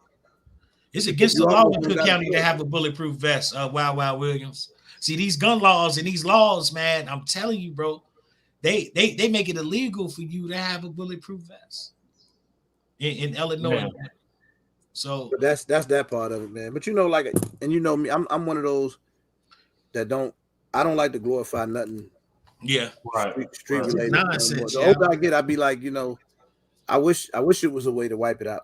Wipe it out of my mind, wipe it out of my thoughts. I be wanting everybody to see life for what it is, man. It's okay for us to laugh and joke. So with that being said, with all the ass you done whooped growing up and things like that, do you feel shocked sometimes when you think about how old you are and the fact that you made it to see the age that you are now? Man, look, one thing I ain't ashamed of is making it out and getting older, man. Because I personally got so many homies that didn't make it, that never saw 30, never saw 25. So, and I still think about them all the time, man. And it's just, it's crazy, bro. Yeah. Trust me, I know, bro. Yeah, that's what's up, man. So but I seen a big influx to of have you here, violence. bro. Because if you wasn't here, we wouldn't have the greatness that you putting out today, bro. So yeah. Hey, but RGG, now when I seen it start going up, especially like in the hundreds and on the south side, is when they started knocking the buildings down, bro. Like that was the start of it, like the Robert Taylor homes. And man, when they start knocking down the buildings, and you got everybody start flooding into the neighborhoods, man. Like it was, man, it started going up, bro. Like, yeah, man. It's like, that's why I always get irritated anytime I hear people that want to, glorify the streets, because everybody I know in the streets and me coming from the streets, everybody I know want to get out. Yeah, that's crazy, bro. And how the shorties, they be thinking it's cool, or and sliding on the ops and all this stuff that they be saying, bro. Like, come on, man, who want to live a life like that, bro? Like, ain't nobody.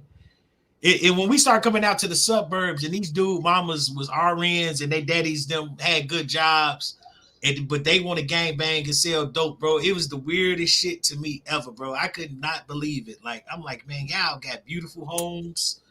Like, what the heck, man? Like, like it's crazy, bro. Like, imagine what we have now in terms of like YouTube influence, right? Where you could teach people how to be legal, and how much like the young guys will talk about Dracos and Glocks with extendos, and I'm proof of this. Like, you never know. We never knew that you could have these things legally. Me either, bro. I swear. So I never knew that. So imagine those kids having that knowledge to know that they could have did this stuff legally. I don't know what would have ever changed it. I don't know, because again, so much of the violence in this city is deeply rooted. Yeah. You know what I'm saying? It's way past, where you just think it's just a common problem in a poverty-stricken area. No, it's deeply rooted. Shout out to Atlanta Queen. So let me ask you this, RGG, in regards to the meetup. Yeah. Do you ever think that eventually you would want to host a meetup in Chicago, or you wouldn't even think it would be able to happen out there and be positive? Because I mean, we'll be positive. No, it could happen here because again, Chicago's like anywhere else. Now everything ain't in Chicago. So like, you got suburbs, where if we did a meetup, if I ever did something in Chicago, we'd probably go out to a place called Ottawa, which is probably an hour outside the city. Nice big outdoor range. You know what I'm saying? It's one of the only public outdoor ranges. But it wouldn't be no problem. They would love to have us do that, because you ain't no ranges in Chicago. Right. No, you have to go out to the suburbs, but Chicago. So you gotta get out the city to be able to go. Even with the gun laws that they have in that area, you think that it would still be feasible though? Like, would it be a lot of checking in that would have to be done for the people coming in? Or and these laws so weird, you ain't gonna be able to fly nothing in here really. And I mean, you can fly in here with your guns, because I fly out and fly in with them all the time. The thing is, see, in Illinois, it's weird, bro. Illinois is probably one of the most segregated states. I'm telling them, bro. It's super segregated, bro. Chicago, like, real segregated too, bro. The in the city of Chicago, the gun laws are completely different than what they are outside the city, which is clearly not fair. It's kind of weird. So, that's stuff we have to deal with. You know what I'm saying? Like, it's just wild. We could have whatever. I can have whatever size magazine I want or whatever, because I live in the suburbs. But if you never know, man. Hell, you regular gun guy, you might be the first one to put the range in Illinois. I mean, in Chicago. And Wow Williams, I just seen what you just said, bro. Ain't none of these shorties nothing. I'm gonna go on record to say that all these weird ass shorties, these niggas ain't never been on nobody count. They ain't never been in nobody's session. These dudes wake up and be what they want to be. I'm just go on record to say that, bro. A lot of the dudes they put it on. They wouldn't even know who he was if they walked past them in the middle of the street. So all that's out the window. That Cook County bullshit. He ain't lying, man. Crook County. It's one of the worst counties, man. Highest taxes. you know, the law's crazy. It's just, you know, they got all types of ammo taxes, gun taxes, cigarette taxes. I mean, boy, Cook County. breathing taxes. You get They just they just gangster with it. Just take man, bro. Debo They and give you everything. man, bro. But they're about to.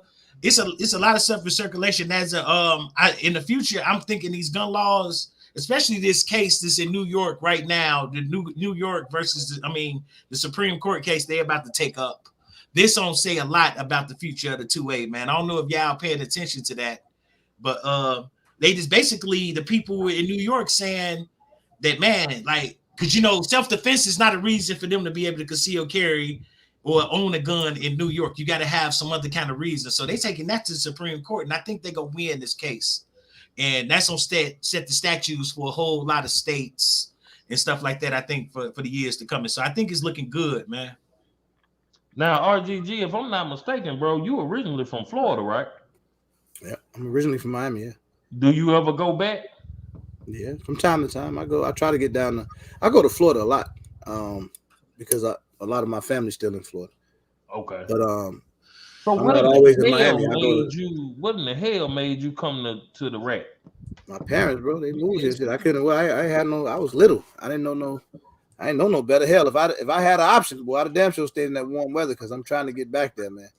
So let me ask you this: back when your parents moved out that way, was that when they had a lot of factories in Illinois back then in Chicago? That's when they had a lot of factory jobs out that way. Then? Chicago, it's money out here, yeah. No, so when I was a baby basically, bro. But when my family left Miami, so like I got a weird story, bro. Like, you know, when my biological mom was having issues, so I was raised by my aunt, who was my mom's sister, and you know that took me out of Miami. I was in South Georgia. That's why I'm so familiar with South Georgia. When you hear me talking about that, like where Billy and them at and all that stuff. Okay. Went from South Georgia. That's where my grandmother was at. That's kind of where my family was from originally. And I moved to New Jersey. So I've been on the East Coast. I spent tons of time on the East Coast, New Brunswick, New Jersey. Oh, damn, for real? Yeah. And then from there, we came to Chicago. Yeah. And that's kind of where we settled at. That's where I went to school and you know what I'm saying? So you was out there. So you was out there in New Jersey with the Timbs and the hoodie on and the bubble. Yeah. So Son, I got New Jersey I got the best of it all, bro. So I get it from the East Coast. I'm in the mid. I done spent most of my time in the Midwest and my roots in the South. So yeah, that's part of what makes me relatable. So out of all them places, who music you favor the most? Well, Chicago like a melting pot, so like everything kind of comes through the Midwest. But I'm adapted to the young guys' music though, because I've been around this music game forever. But it's a, I just listen to whatever I like. Anything sound good. I like melodies. Anything that sound good. Well, I'm young, but I'm old enough to remember. I done seen pretty much everybody had it. I saw when the East Coast had it. I saw when the West Coast had it.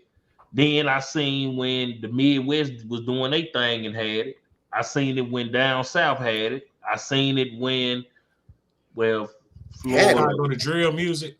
Yeah, I saw the drill music era. I want to say Florida, but Florida. Atlanta runs the music game. For damn sure. Period. For damn sure. But the most influence in the streets and how the streets is synonymous with music comes from Chicago at this point. Yes, the drill music has been the most influential music in the last 10 years, which is really driving the culture. You see what I'm saying? So much of that originated here. Nah, but see, the thing is, like, I love West Coast music, but the only thing about it, I feel like a lot of West Coast rappers be rapping off beat as hell, but they be, like on that E40, all that shit. It depends. A lot of the shorties from out west now, they kind of sound like 3-6 Mafia or the Chicago drill music. This that 808, that dark music. I don't know. The only person, the whole nation on it, bro, and the whole nation drilling, bro. The whole nation. The only person from Cali lately that I can honestly say. Now I listen to a lot of them, but like, of course, Game flow on beat. Yeah, you can understand what the hell he's saying. And Nip had some cold shit, but I ain't gonna lie, I love West Coast beats. Like, they have funky ass beats, like that Roger Zeppelin type of feel. Be that G. I love that shit. But as far as like the way they rap, I don't kind of get it sometimes. They call it G Funk, Gershon. That's that G Funk. Like, you know, that was a whole era with Snoop and them, you know. Yeah, like that jamming, but then Chicago be doing their thing. You know, for damn sure, Chicago had that drill scene popping, and a lot of people say they drill music now, but it's like, well, that's the thing. So, like you think about so much that originated from Chicago, like the terminology. You know, when we say stuff like the ops and like a lot of that street terminology originates from Chicago, like that. All that shit. Yeah, that shit. So, but that's it. But I think that's just the black. I think that's the black culture. Like, we so gully and so hood, but we smart at the same time. Whoever knew that youngsters would take a big long ass word like opposition, cut half of it off, and just be running around saying that's my op. And it's probably in the dictionary. They probably put it in the dictionary as a word, like, like, you know what I'm saying? I guess one of them niggas was reading the dictionary. Oh, my opposition. But now it's like that though. You know, think about cities that I like to say places that got identities, right? Mm-hmm. So as dope as Atlanta is, like it's the Black Hollywood, right? It's the mecca of the music industry right now, and just becoming the mecca of entertainment. But when you talk about influence, or I can listen to somebody talk that's from Chicago and tell you they from Chicago right out the gate. Like if they say a sentence or two, I know they from Chicago. There's an identity there. You know somebody that's from the East Coast. Philly has a identity. Somebody talking they from Philly, you just kind of, it's just the way they say certain stuff. A lot of cities are like that, you know. But now see, Atlanta's another melting pot. People come from all over, go to Atlanta. So yeah, you get the Southern slang, but you don't know it's Atlanta. They can be from Atlanta, they can be from Texas, they can be from, you know what I'm saying? I would even go as far as to say like Houston got some of their own slang. You know, I know a Dallas dude when I hear him this kicking with Zoe and them, man. They like it's some stuff that they say before they start talking. And everybody know they say man. They hit you with that say man. You from Dallas, like, you know what I'm saying?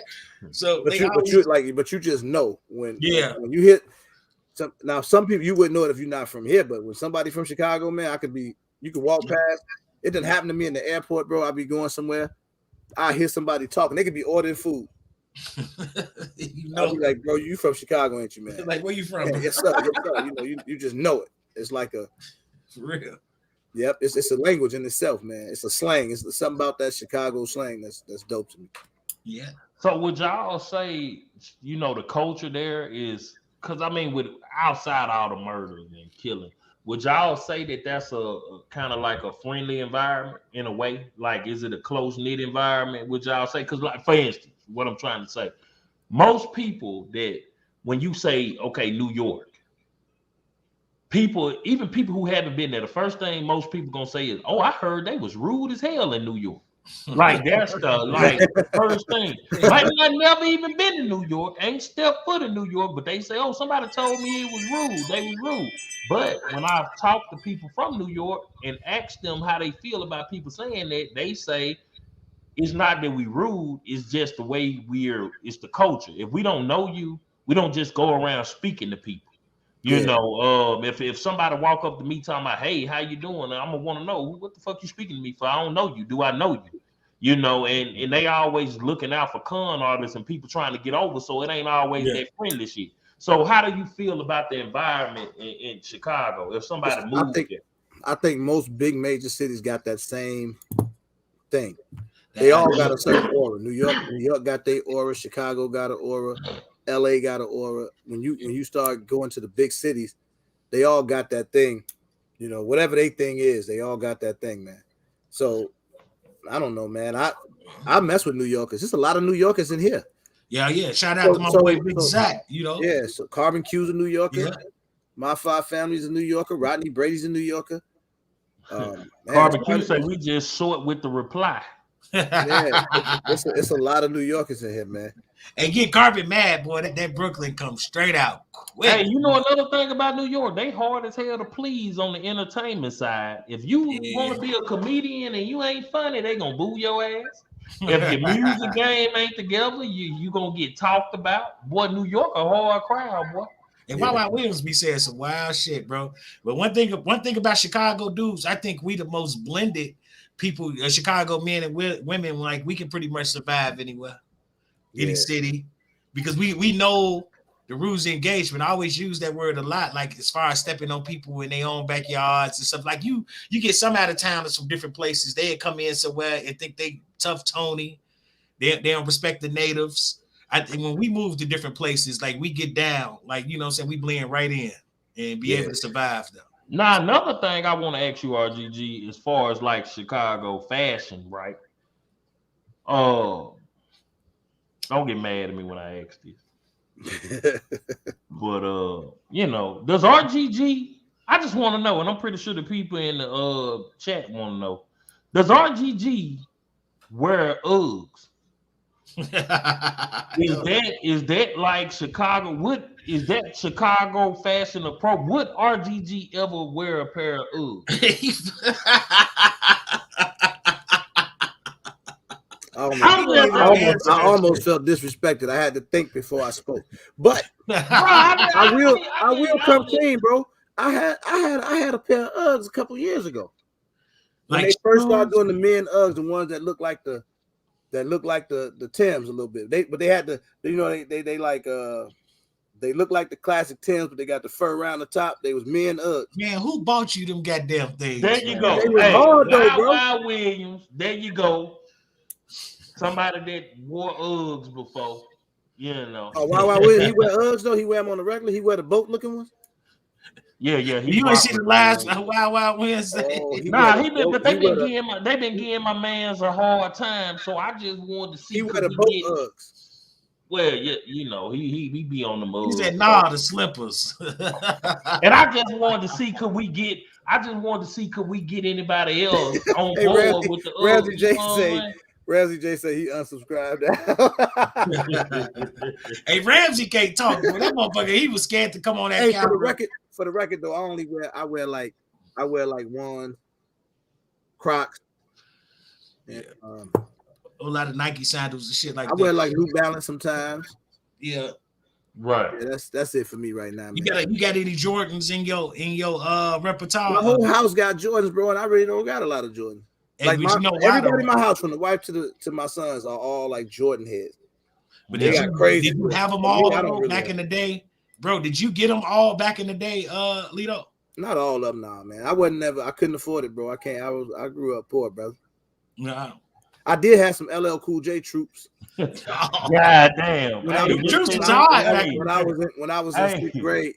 Big Fish Little Bo said, "Oh hell no, I'm demanding the trade to the gun."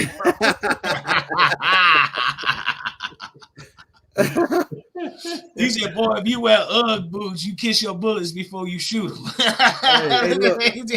Hey, friend, sit your ass down somewhere. Listen, I told y'all that was a few years ago. Now that was some years back when they first had them men Uggs. I don't know if the wife bought them for me. I don't know who bought them for me, but I had them. You know. But one thing about me though, y'all don't bother me. Don't try me with well, you know, y'all heard it first on Wild Wednesday. I ain't wearing no Uggs, bro. We try to get y'all the exclusive information that y'all want to know. And I know that the crowd would have felt some type of way if I didn't ask you, did you wear Uggs? You got to ask every dude that come on that. Well, you know, that was a big topic last week when we had Yoke on the show. And I'm pretty sure she'll be tickled to know that, you know, RGG has owned a pair of Uggs before. I make sure I text her. I did, bro. I had a pair. I ain't gonna lie. I had these right here. Oh, okay. Okay. But they was all black. Okay. Hey, but RGG, you know, a lot of the shorties around here be wearing the actual, not the girl version, but they almost girlish, like, you know what I'm saying? Like a lot of the dudes, I be seeing them in these Ugg boots now, like a style that I wouldn't wear. What I'm saying, like, you know, it look crazy to me, but those kind of fly right there. You know what? I'll wear them.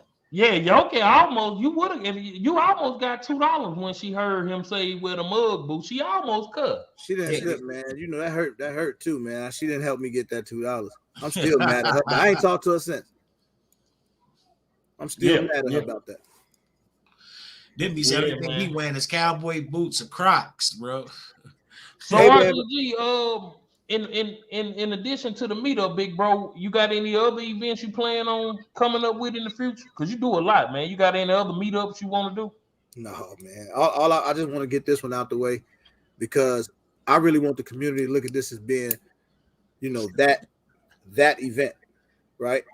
After I did the meetup in Houston and we got done with that and started talking about the second one, you hear a lot of everybody want to start doing meetups. You know what I mean? Like it's sort of so what it does in my mind, it kind of hurts the integrity of what you're trying to put out there, right? Because we've never really had a place where all the people that support these channels can show up at. You get to shoot different guns. You get to meet some of your favorite YouTubers. This has never happened before. Mm-hmm. I don't want we shouldn't play the divide game. Support it because it could be huge. Right. You know what I'm saying? It could be our version of, and when I say our, I'm not just talking about Black YouTubers, but I'm talking about, I always refer to everybody as like regular gun people. Right. You know what I'm saying? I mean, with the exception of the big fishes and some of the rich people that's in here. But I'm talking about the regular people, man, like just to give us a space to gather. So you might have some stuff that I don't have, and we come together, we meet up. I'm able to shoot that gun that you purchased that I didn't, or I may have that you don't. Right. And I'm telling you, man, it gets to me every time I look at how when I think about how people are so excited to get down to Nashville and just kind of meet one another. When I tell you, are you nervous about it at all? Am I nervous? Yeah. I'm nervous because I just wanted to go right. You know what I'm saying? Like I'm not worried about no issues or problems per se. My concern is more just making sure everything is organized, praying that everybody just have a good time, and it be what we set out for it to be. Right. You know what I'm saying? That's why I wanted us to dress up. I don't want to do a award show where we all coming out in our street clothes, with Air Force Ones and the whole nine. I want everybody. I don't even dress up under normal circumstances. Now, with that being said, dress up. Shout out to Jelly, man, because Jelly gets fly, man. Shout out to my girl. Yeah, shout out Jelly. He get real fly. And one of my dog's sayings is when somebody fly is he got that shit on. So with that being said, is RGG gonna have that shit on at the award show? Yeah, for sure. You can't this is one thing that y'all got to admit to. You mess around, come down here to this award show half stepping if you want to. Right. You gonna be the subject of the chat for the following 3-4 months, man. Now see y'all gotta drop some W's because y'all getting this exclusive. RGG ain't really said nothing about how you gotta be dressed at the award show. See, a lot of y'all probably would have fell in there with your t-shirt on or your tank top like it's just a regular. They know that ain't no new info. They know you got to dress up coming to this joint. Oh, you got something like Gators, like Gator. I mean, you ain't gotta be in Gators, but you can't come in there with no sneakers on. You better come ready. We're gonna see the old school players coming there with their penny loafers with a penny in them. Are they Stacy's home? You gotta think, bro. We got shorties coming in there from age 21, damn near up to 81. MHP coming in. I'm talking about the age range is unbelievable, man. Shout out to MHP, man. Shout out to Unc, man. Shout out to MHP though, for real. But yeah, man, it's gonna be. So, man, I'm just looking forward to meeting everybody, bro. So he was on rock a safe food tank top. Slick back on the road tonight. So do you think as time get closer, you will shake the jitters off and be straight, or until it's over, you feel like you're gonna have that nervous? Yeah, I think once we get going, man, and I see that it's gonna be what it's gonna be. Because pretty soon in the next, few weeks, we'll be closing off the event. So a lot of that part is stressful because so many people want to be there. You know what I'm saying? And then it was a weird time again because holidays. So everybody don't got money to pay for no event. They got more important stuff to do, I guess. So But now once that's out the way and we get this thing closed off, yeah, it's gonna be something special for YouTubers. It's great networking. It's great networking across the board to meet other YouTubers and maybe get content or whatever. But at the same time, the YouTubers get to meet the people that support them, the people they see in their comments, the people that rock with them, and then us as the people get to meet each other. Speaking of meeting, I know you said that you want to use this as a place for us to get together, meet each other, and you've done a lot of work this year, man. Like a lot of work. You done a lot of work, bro. and interviewed a lot of people. Interviewed hell of a lot of people. Is there anybody that RGG would like to rub shoulders with, or interview, or get on the show that you haven't had a chance to do this year? Is there any names that you would like to drop? And I mean, not that you working with that you finna have on the show, but just anybody that you feel like you hadn't got to yet. Well, not really, because now this gonna sound crazy, but I done had a chance to have conversations with some of the biggest YouTubers that's in this gun game. I'm talking about huge, that I never thought I'd be able to have a conversation with, and I don't know, man. It's just a blessing. I don't speak about it, but I will tell you this: it's gonna be some dope guests gonna slide through as we come into this new year. I will tell you that. So I don't want to give it away, but because Ray Dan say you want to see Eric Pettaway on your live. You might, it's a small community, bro. Yeah, it is pretty small. Right? You would think it's way bigger, but it's smaller. So when I say that, it always shocked me at how many people familiar with, with what I'm doing. I ain't gonna lie to you. I want crazy ass Demolition Ranch on my show. You want Demolition Ranch? I want him on my show, and I would like to have Gary and Thumb on here, like just to pick their brain. But them two people I would like to have on the show for sure. And Demolition Ranch, if you're listening, Wild Wednesday. We might let you slide on through here. Slide on in. I want to holler at Hitchcock, man. I want to talk to Hitchcock, bro. Man. He dope too. Yeah, Hitchcock talking all slow. We never know who may show up in Nashville. Hey, Hitchcock, if Hitchcock show up in Nashville, he can say, "Ha ha!" Send some rounds down range. You never know who might show up in Nashville. That's all. Let's hit some turkeys over there in that corner. Ha ha!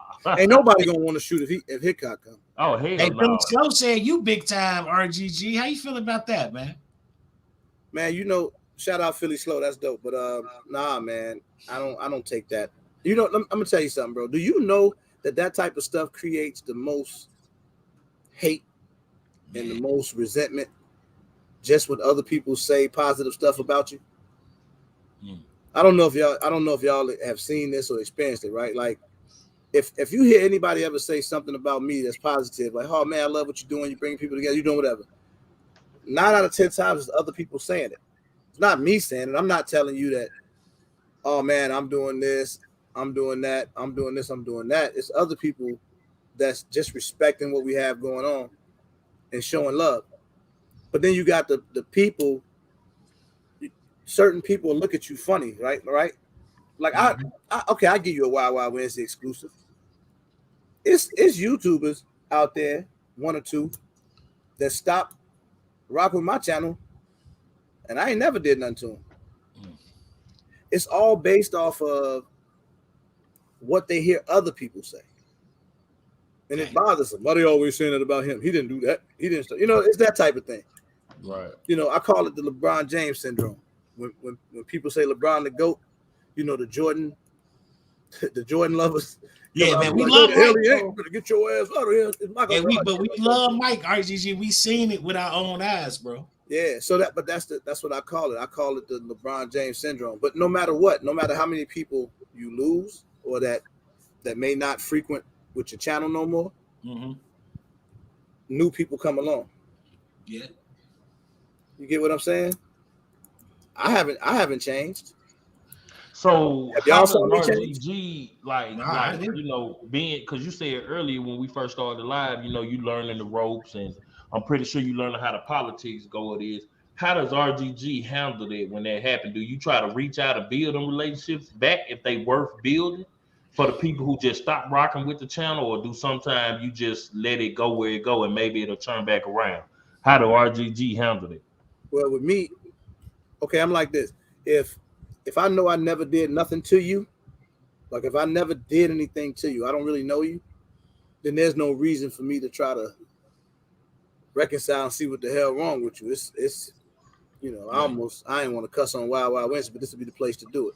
You know, but and that's just how I look at it, bro. If I ain't never did nothing to you, damn that. I don't go about your business. I don't care. I didn't know you before I got on YouTube, but I don't need to know you now. I could care less. See, I'm still adapting to social media. There's a such thing as being too real for social media, bro. And when I say too real, that has nothing to do with the streets. That has nothing to do with being tough. That has nothing to do with where I'm from. That has to do with you being somebody that's authentic. You move how you move to the beat of your own drum, and people are bothered by that. People bothered by other people supporting what you got going on. And that ain't never bothered me. It never, matter of fact, I put emphasis on trying to help my brothers and sisters do their thing. If I can. I'm not big, bro. It's only so much I could do. You know what I'm saying? But I do. Like what I always tell you, bro. I'm not an energy guy. I'm an action guy. Right. I don't talk about it. I be about it. I do it. So everybody else, hey, you know, next year we're gonna do a great big giveaway. Well, I'm gonna do the giveaway right now. Right. Yeah, you ain't lying, bro. I'm gonna bring on some YouTubers and bring them together. Yeah. You ain't lying. Hey, bro, you ain't lying. That was the biggest giveaway. You ain't asked nobody for a quarter, even though you had a lot of sponsors, a lot of people that gave to the channel to do it. But man, bro, I was looking on that wheel to see what's my name on that motherfucker. You was on the wheel, bro. I was like, man, I don't see my name on this wheel. That's all I'm saying, bro. Like one thing for me, YouTube, I repeat this to myself over and over again, so I never go crazy, because YouTube is YouTube. Yeah. And I'm telling y'all brothers that because I rock with y'all, man. Just take that from me. You got to learn how to separate what it is from whatever else you got going on. You can't spend your personal time pressing over anything that's going on YouTube. And as much as I want to commit to it and do it more, and hopefully you can see it, you know, I can see it do well, see the channel grow even more. I would love to see that. But at the same time, I can't get away from who I am. You know what I'm saying? I don't never want to lose that connection with the people.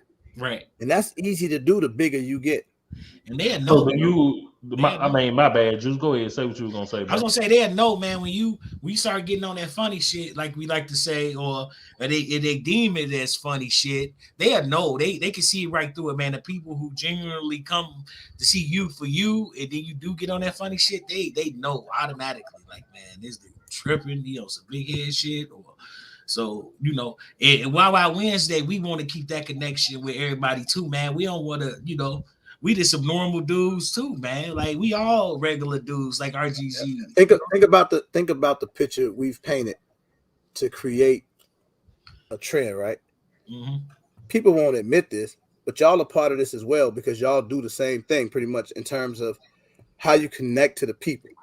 Mm-hmm. So even though we smaller channels, we influence the bigger channels to do exactly what we doing, because most of them for so long have been out of touch.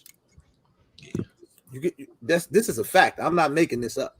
Right. They've been out of touch. I've heard YouTubers say to me, you know, well, I really always stayed out the way. I didn't really talk to people. I didn't do that. That's crazy, bro. That's the weirdest thing I've ever heard in my life. That's crazy. Who the hell am I to tell Skillionaire I don't talk to people? Man, dude, yeah, that's nuts, bro. Like that is weird. bro. Like I to seen me, one of the young dudes. I'm a people person. Like I have no problem dealing with people. Like at first, I used to be a little nervous about it, but when you see, you know how you be like, man, all right, bro, just hit me up. Just this my number. You know, you only know me from YouTube, Right? but then I throw you my phone number. Hell, it's quite a few people that got my number that'll call me. You know, long as you ain't just, hey RGG, yo, what time you gonna put the t-shirts online, buddy? You know, long as you don't do no stupid stuff like that. You know, it's all good, bro. Hey, RGG, I can remember before me and even Gershon started doing Wild Wild Wednesday. It was one of the younger tubers.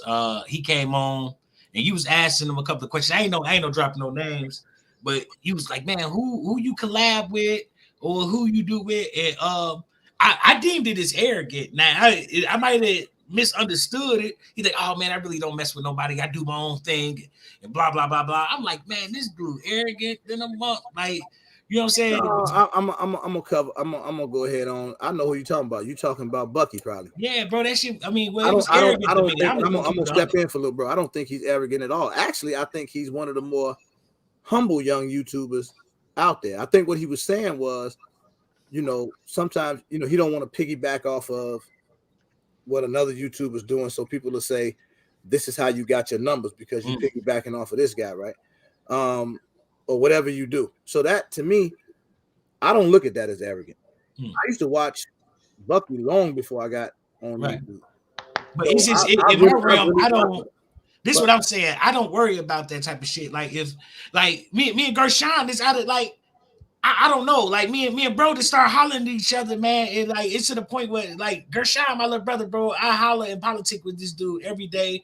I never thought, like, you know, say because Gershon got way more subs than me and all that stuff. And I tend to don't worry about that type of stuff, but I never thought my mind, like, man, what is these people gonna think? Am I piggybacking off Gershon? Like, I don't think like that. But to each well, you shouldn't because you older, but younger kids, sometimes these younger kids think differently, right? See, if you was to go back months ago, when you talk about like all the people we've had on the channel, right? And everybody that I ever pretty much watched on YouTube prior to me having the channel, I made sure that I got those people on the channel. That was a goal of mine. From Life with OB, 223 Bucky, Perry P. Yeah. So I found GHG young. Like I'm not young, early. Yeah. Early. Yeah, I seen all these dudes on your show. Early. So even when he came to the channel, that was early on. You see what I'm saying? And then Ghost Tactical, Johnny Snow. We did it all. Like I always say, it's always good to be you either got to be first or you got to be really good at whatever it is you're doing. So let me ask you this real quick, RGG, because you have worked with a lot of people. Have you ever and I ain't asking you to drop no name, but have you ever reached out to people and they left you on stuck? Nah. Well, yeah. Yeah. I almost lied. Yeah. But what crazy as it might sound, one YouTuber. But that person ended up coming on the live eventually. But I used to reach out all the time, and the person would be like, they would just ignore my messages. And then somebody else would somebody else reached out to him, like, oh no, you cool, you know, go check out the live, whatever. And then the person started coming through. They don't really come through too much no more. But I don't. So let me ask you this: Do you ever feel like did you take it some type of way? Did you take it like did they make you look at the community different? By did you feel like these people wasn't as accessible as you thought they would be? How did that make you feel? No, because think about this. What I told you, that's why you got to realize that YouTube is YouTube, right? Like if you took everything that happened on YouTube personal, man, we'd be locked up. Man, yeah. Especially if you from, you know what I'm saying? If you from that environment and you got kind of that mindset, that real world mindset, social media is another place, bro. Like it's virtual. Like when people get in front of these cameras, man, most times that's not really who those people are. Sometimes you can get in front of the camera and they doing it for the camera, right? And that, I'm not saying that in an insulting way. Matter of fact, I'll give you a prime example. Think about if you watch me on live or you see one of my videos and then when you talk to me on the phone. Yeah, it is totally different. Bro. So I'm not dissing other YouTubers. They'd be shocked, Lito. Hey, they'd be shocked, bro. Yeah, you can't be as, you know what I'm saying? Like, you can't be as raw and uncut on YouTube as you can say, you know, as you can on the phone if we having a personal conversation. I think me and Gershon calming down. Me and Gershon calming down, bro. But we used to. Yeah, y'all came out the box. But it's YouTubers out there, bro, that don't want to see you do well, and some of them do. You think about it, like, and we'll big her up again. Shout out Yoki, right? You could call her and ask her pretty much anything. Be like, yo, I want to, you know, I need some help with my channel. How much should I post, or should I do this? And she's gotten really good at this over this, you know, past year that she's been on YouTube. You know what I'm saying? Yeah. So why couldn't we learn a lot from her? Why wouldn't she be open to that? And I've developed enough relationships with people that it's several YouTubers out there that I have that kind of relationship with. You see what I'm saying? And you know, think about some of the people you'll see me talk to, but I never use it for clout. Yeah. I don't call them and be like, hey man, could you shout me out? Could you do this? You know what I'm saying? Hey, can you knock this out for me? The only time I really ever asked anybody anything, like when I did this giveaway, I hit a couple of the YouTubers and was like, yo, post this for me. Or can you post this for me? Yeah. Now, whether they do it or not, that's dope. But you know, most people did it. I hit Lady Wick, no problem. Yoki, I got you. Hey, Day. Hey, post this for me, G. No problem. You see what I'm saying? So it's like people recognize when you're not out to try to get by on them or get over on them. I don't do that. Like I'm always, you know, the same dude. So do you feel like by having this meetup, that's one of the things you trying to bring to the game, like break that that isolation up, even with the bigger YouTubers, just get people kind of networking with each other, you know what I'm saying? Yeah, they want to do it too. They want to do it too, bro. Do you think, who the hell am I for Black Rambo to be coming to my meetup? Yeah, they want to be there, bro. Right. Who the hell am I? I ain't nobody. Just dude kidding, you know, squash whatever we got going on. You get what I'm saying? Because, you know, on the outside looking in, if you're a smaller YouTube, you know, you might visualize somebody like Black Rambo being at the meetup and not really socializing with your ass. You know what I'm saying? Kind of like, but see, sometimes people take that for granted. Let me ask you, before Black Rambo came into my live that one night, I'm sure y'all saw it. Had you ever seen him on anybody's live before? Not really. I had. Nobody had. That was the first time. But in one of the things that he said, if you were to go back and watch it, he said he want to let people know that I'm not some, you know what I'm saying, upsidity, funny acting dude. You know what I mean? Like I'm a real one. I'm a regular dude.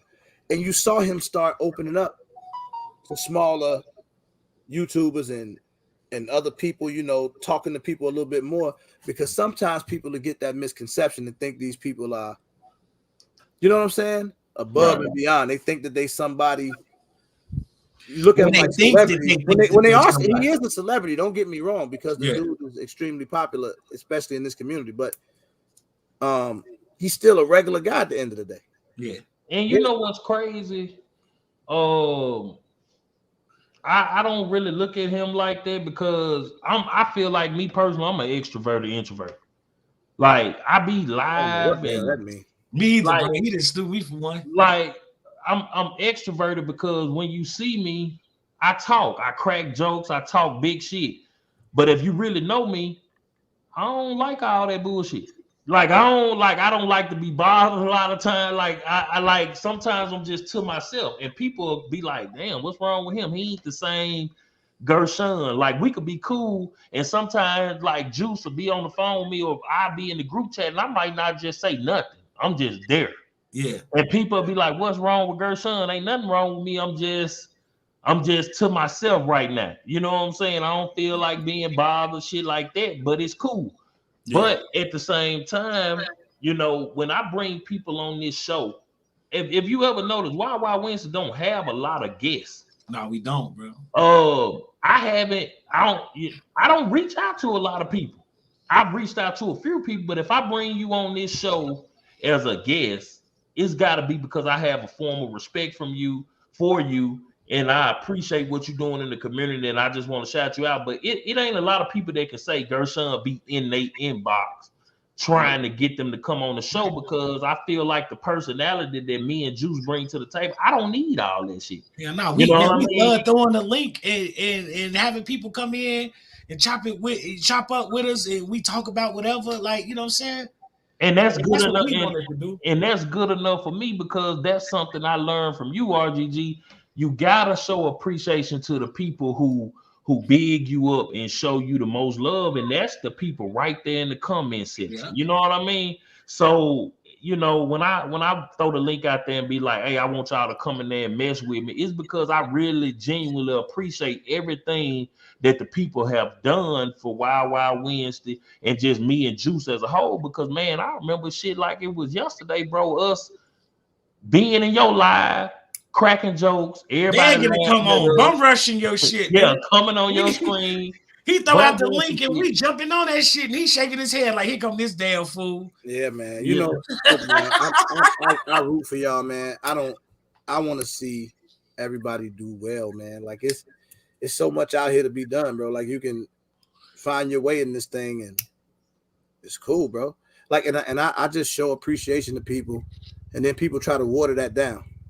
You know what I'm saying? People will try to water that down. Like when you really try to show genuine appreciation, and people try to water it down, man. Like this is always an escape for me, you know, to come on these lives and be able to talk to everybody, and it's also an escape for a lot of the people. For sure, it's their thing. It's what they do. They look forward to being able to come in and let's have these conversations, and you know, and then you have some of the best. You know, I always say, so you see some of the best comments, man. It's so interactive. Like people have really built relationships from these lives, man. From the chat, bro. I guarantee there's a lot of people out there could tell you that they became friends with a certain person because they met them in the live and they just start chopping it up. And you find out that person does this and that person does that, and y'all kind of piece that thing together and it works. Right. You find out y'all right down the street from each other in the same city. Another thing, like with the lives, you know, you have guests, right? And you'll have like, you go out and you want to get the bigger YouTubers. What lives did you ever see? I'm probably the only live that ever brought in guests that weren't YouTubers. On numerous occasions, where I bring them in because sometimes you need to hear the voice of the regular person.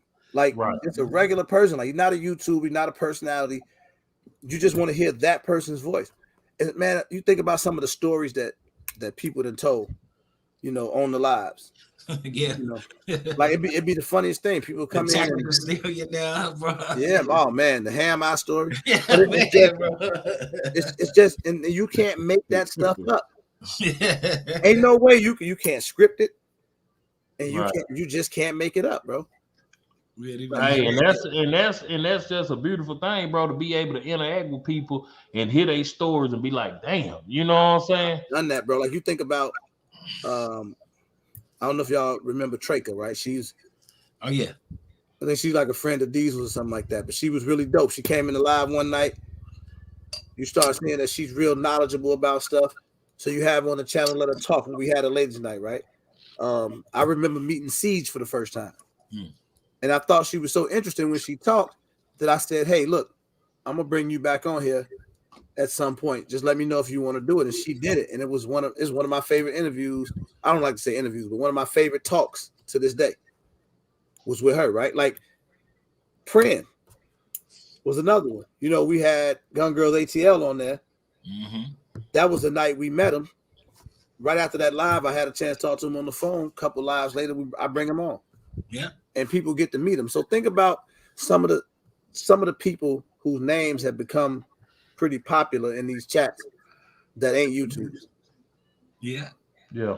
The street household names for real. Ramsey J. He was scared to get on the camera. But we know exactly. Ramsey J. Dope, man. But I'm just saying, like, that's just what it is, you know. I was fucking with Ramsey, bro. Ramsey. Nah, we appreciate that, man. We about to get ready to close up in just a second, man. We're gonna drop the link. Maybe throw that link out. But before I do that, I'm gonna take one quick break to get y'all over the hump for the weekend. Y'all know how we do.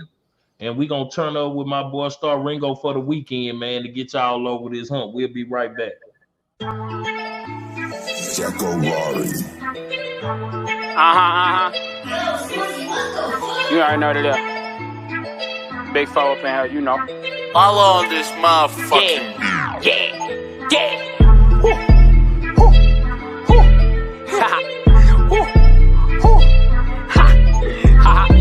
Yeah. Big four. You know? Yeah. Alright, let's get it. Hey, tell that boy to tap in. I just got the back end. We gon' turn it up for the weekend. I ain't never tripping. Got my bros in the back. Who you tryna jack? Boy, you tweaking.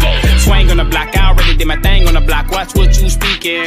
Bang with the Glock. I ain't really tryna hang with a op. I ain't doing no speaking. Turn me on. I got them switches, I'm stacked with a pack of them. Can't comprehend what is actually happening. I live my life, but I'm actually rapping it. They be like, all of your songs are immaculate. When I'm on top, I still can't see me capping it. If I rap it, then it gotta be accurate. If I say it, then it gotta be facts. Really, I can't see no rapper that's better. I jump in the booth and I tear it apart, but they loving the way that I put it together. I gotta go dumb, but I keep this shit clever. If you want the smoke, it's for worse or for better. If I give it to you, I can't take it back, so you gotta relax, baby. You gotta settle. Make sure you want it for sure. I got people delivering ready, so don't you play on my phone, cause they always on go. I got spares in the back if you wanted some more. I got money in the bank. I used to be poor and my mental on high, but it used to be low. I got 2 on me now, but they call me Big Four. Let's go. I got them switches, I'm stacked with a pack of them. Can't comprehend what is actually happening. I live my life, but I'm actually rapping it. They be like, all of your songs are immaculate. When I'm on top, I still can't see me capping it. If I rap it, then it gotta be accurate. If I say it, then it gotta be.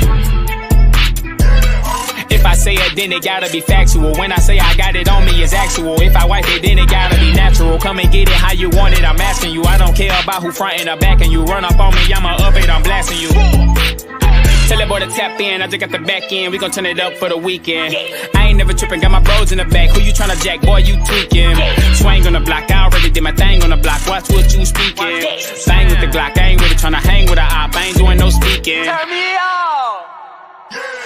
I got them switches, I'm stacked with a pack of them. Can't comprehend what is actually happening. I live my life, but I'm actually rapping it. They be like, all of your songs are immaculate. When I'm on top, I still can't see me capping it. If I rap it, then it gotta be accurate. If I say it, then it gotta be.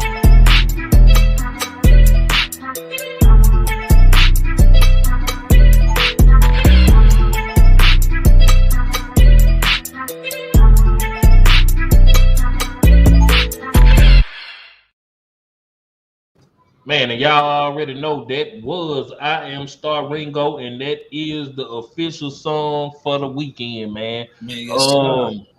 So I just dropped that link, man, because tonight was all about showing my big brother RGG some love. I believe in giving people their roses while they here, man. So that's what this show was about tonight. I hope y'all learned a lot. I dropped that link so y'all can come in and wish my man well. And just show them some appreciation. And with that being said, I got somebody that want to come in real quick.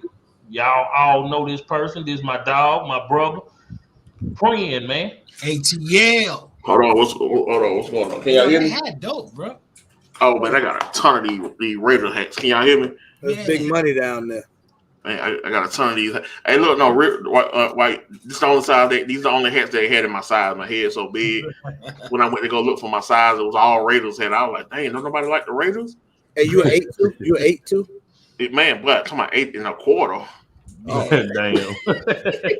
Oh, smart dude, ain't it? Yeah, man. But I just, you know, I can't wear them snapbacks, bro, because I put the snapback on. It be on that last button, bro. And my homie be joning. Snapback, hey, snapback bogus as hell. Man, my homie be joning. Boy, I put that one on that last little button, and they say it look like they holding up. Boy, no, bro, we can't do it around here. They get easy on me. New era.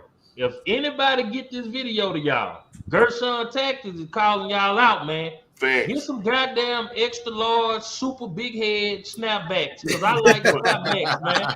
Right. I be looking at my homies how they put the snapback together and they be crisscross because they're too big. I be like, man, I want to do that too. But no, my head's too big, man. Too big, man. You gotta leave the snapback open in the back. Right, for real. But then you really finna get fried.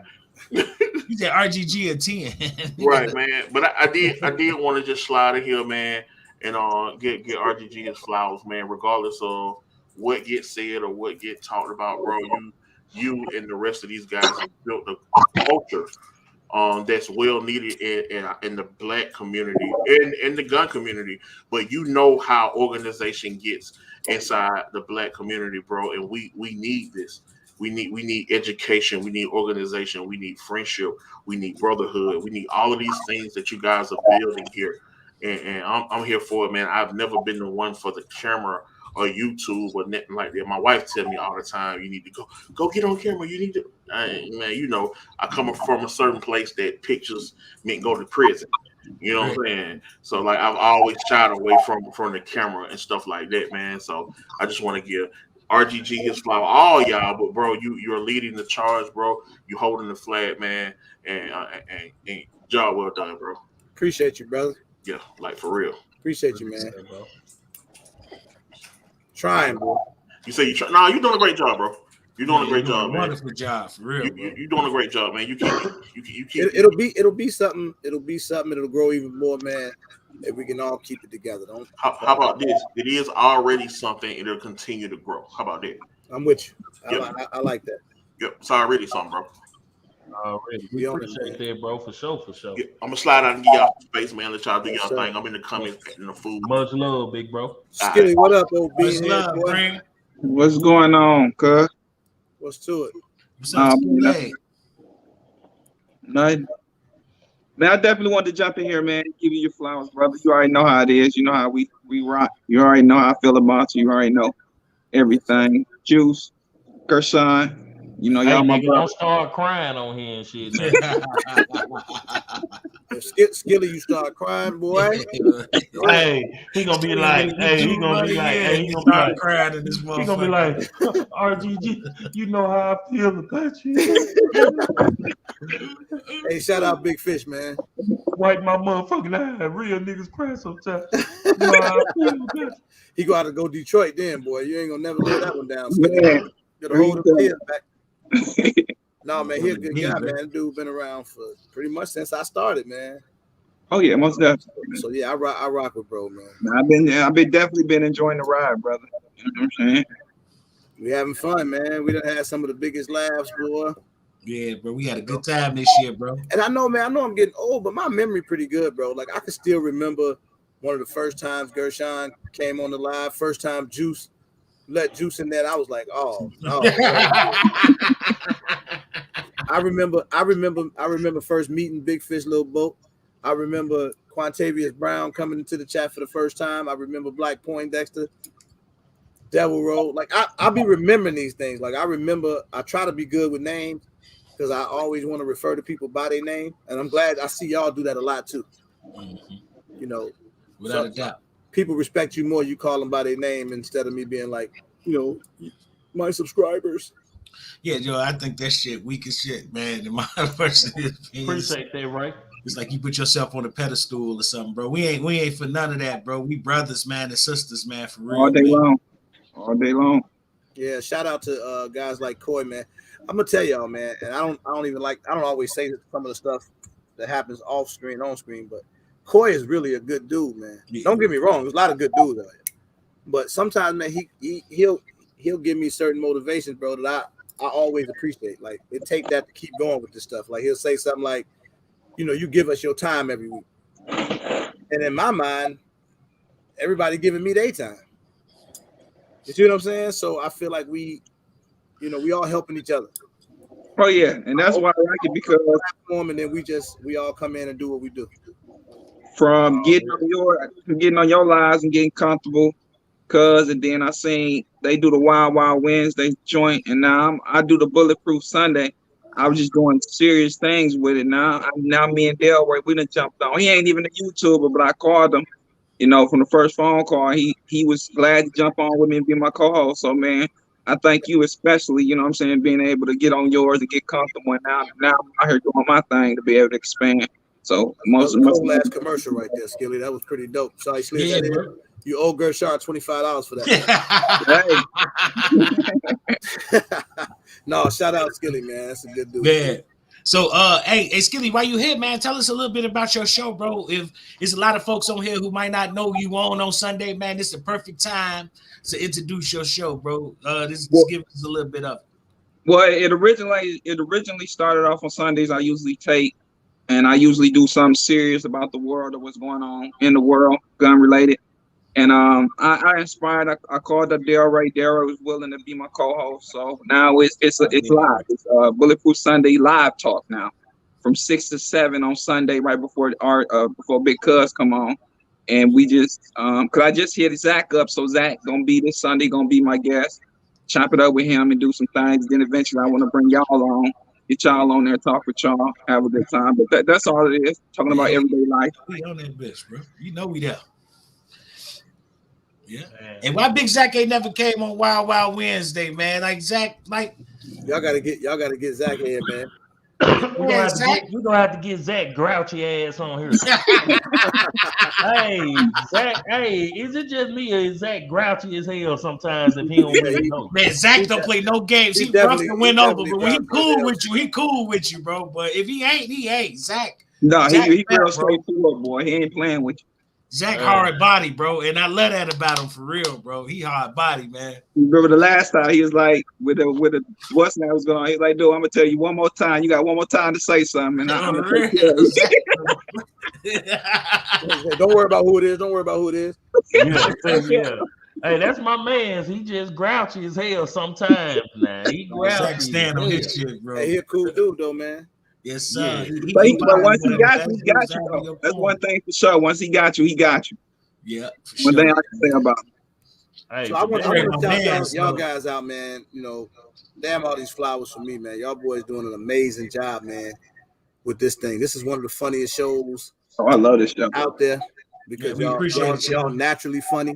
The only thing I ever seen, I used to think y'all be overthinking it sometimes. And now when y'all relax and start being yourself, man, people can't get enough of it because it's funny, man, and people want to be a part of that. So I'm a big. I used to get mad, y'all come on 8 o'clock. I remember I missed a couple like they come on at 8 o'clock, and then I totally forget. I'd be mad. We gotta stall y'all ass out a little bit, make you sweat. We want to know who. Hey, look, sometimes I get Instagrams from people, bro. They're like, man, y'all niggas ain't coming on tonight. What's going on? Hey, I say, I know the streets fucking with us, bro. I'm like, Hey, I said we're gonna wait 5 or 10 minutes and see who rocking with us, see if they really go bug like that. Hey, but look, man, it's 2 hours and 27 minutes, man. My ass hurt. I've been sitting here a long time messing with y'all, man. I'm already. Yeah, man. I gotta go. I don't feel good at all, boy. I came home today. We appreciate it. I was like, whoa.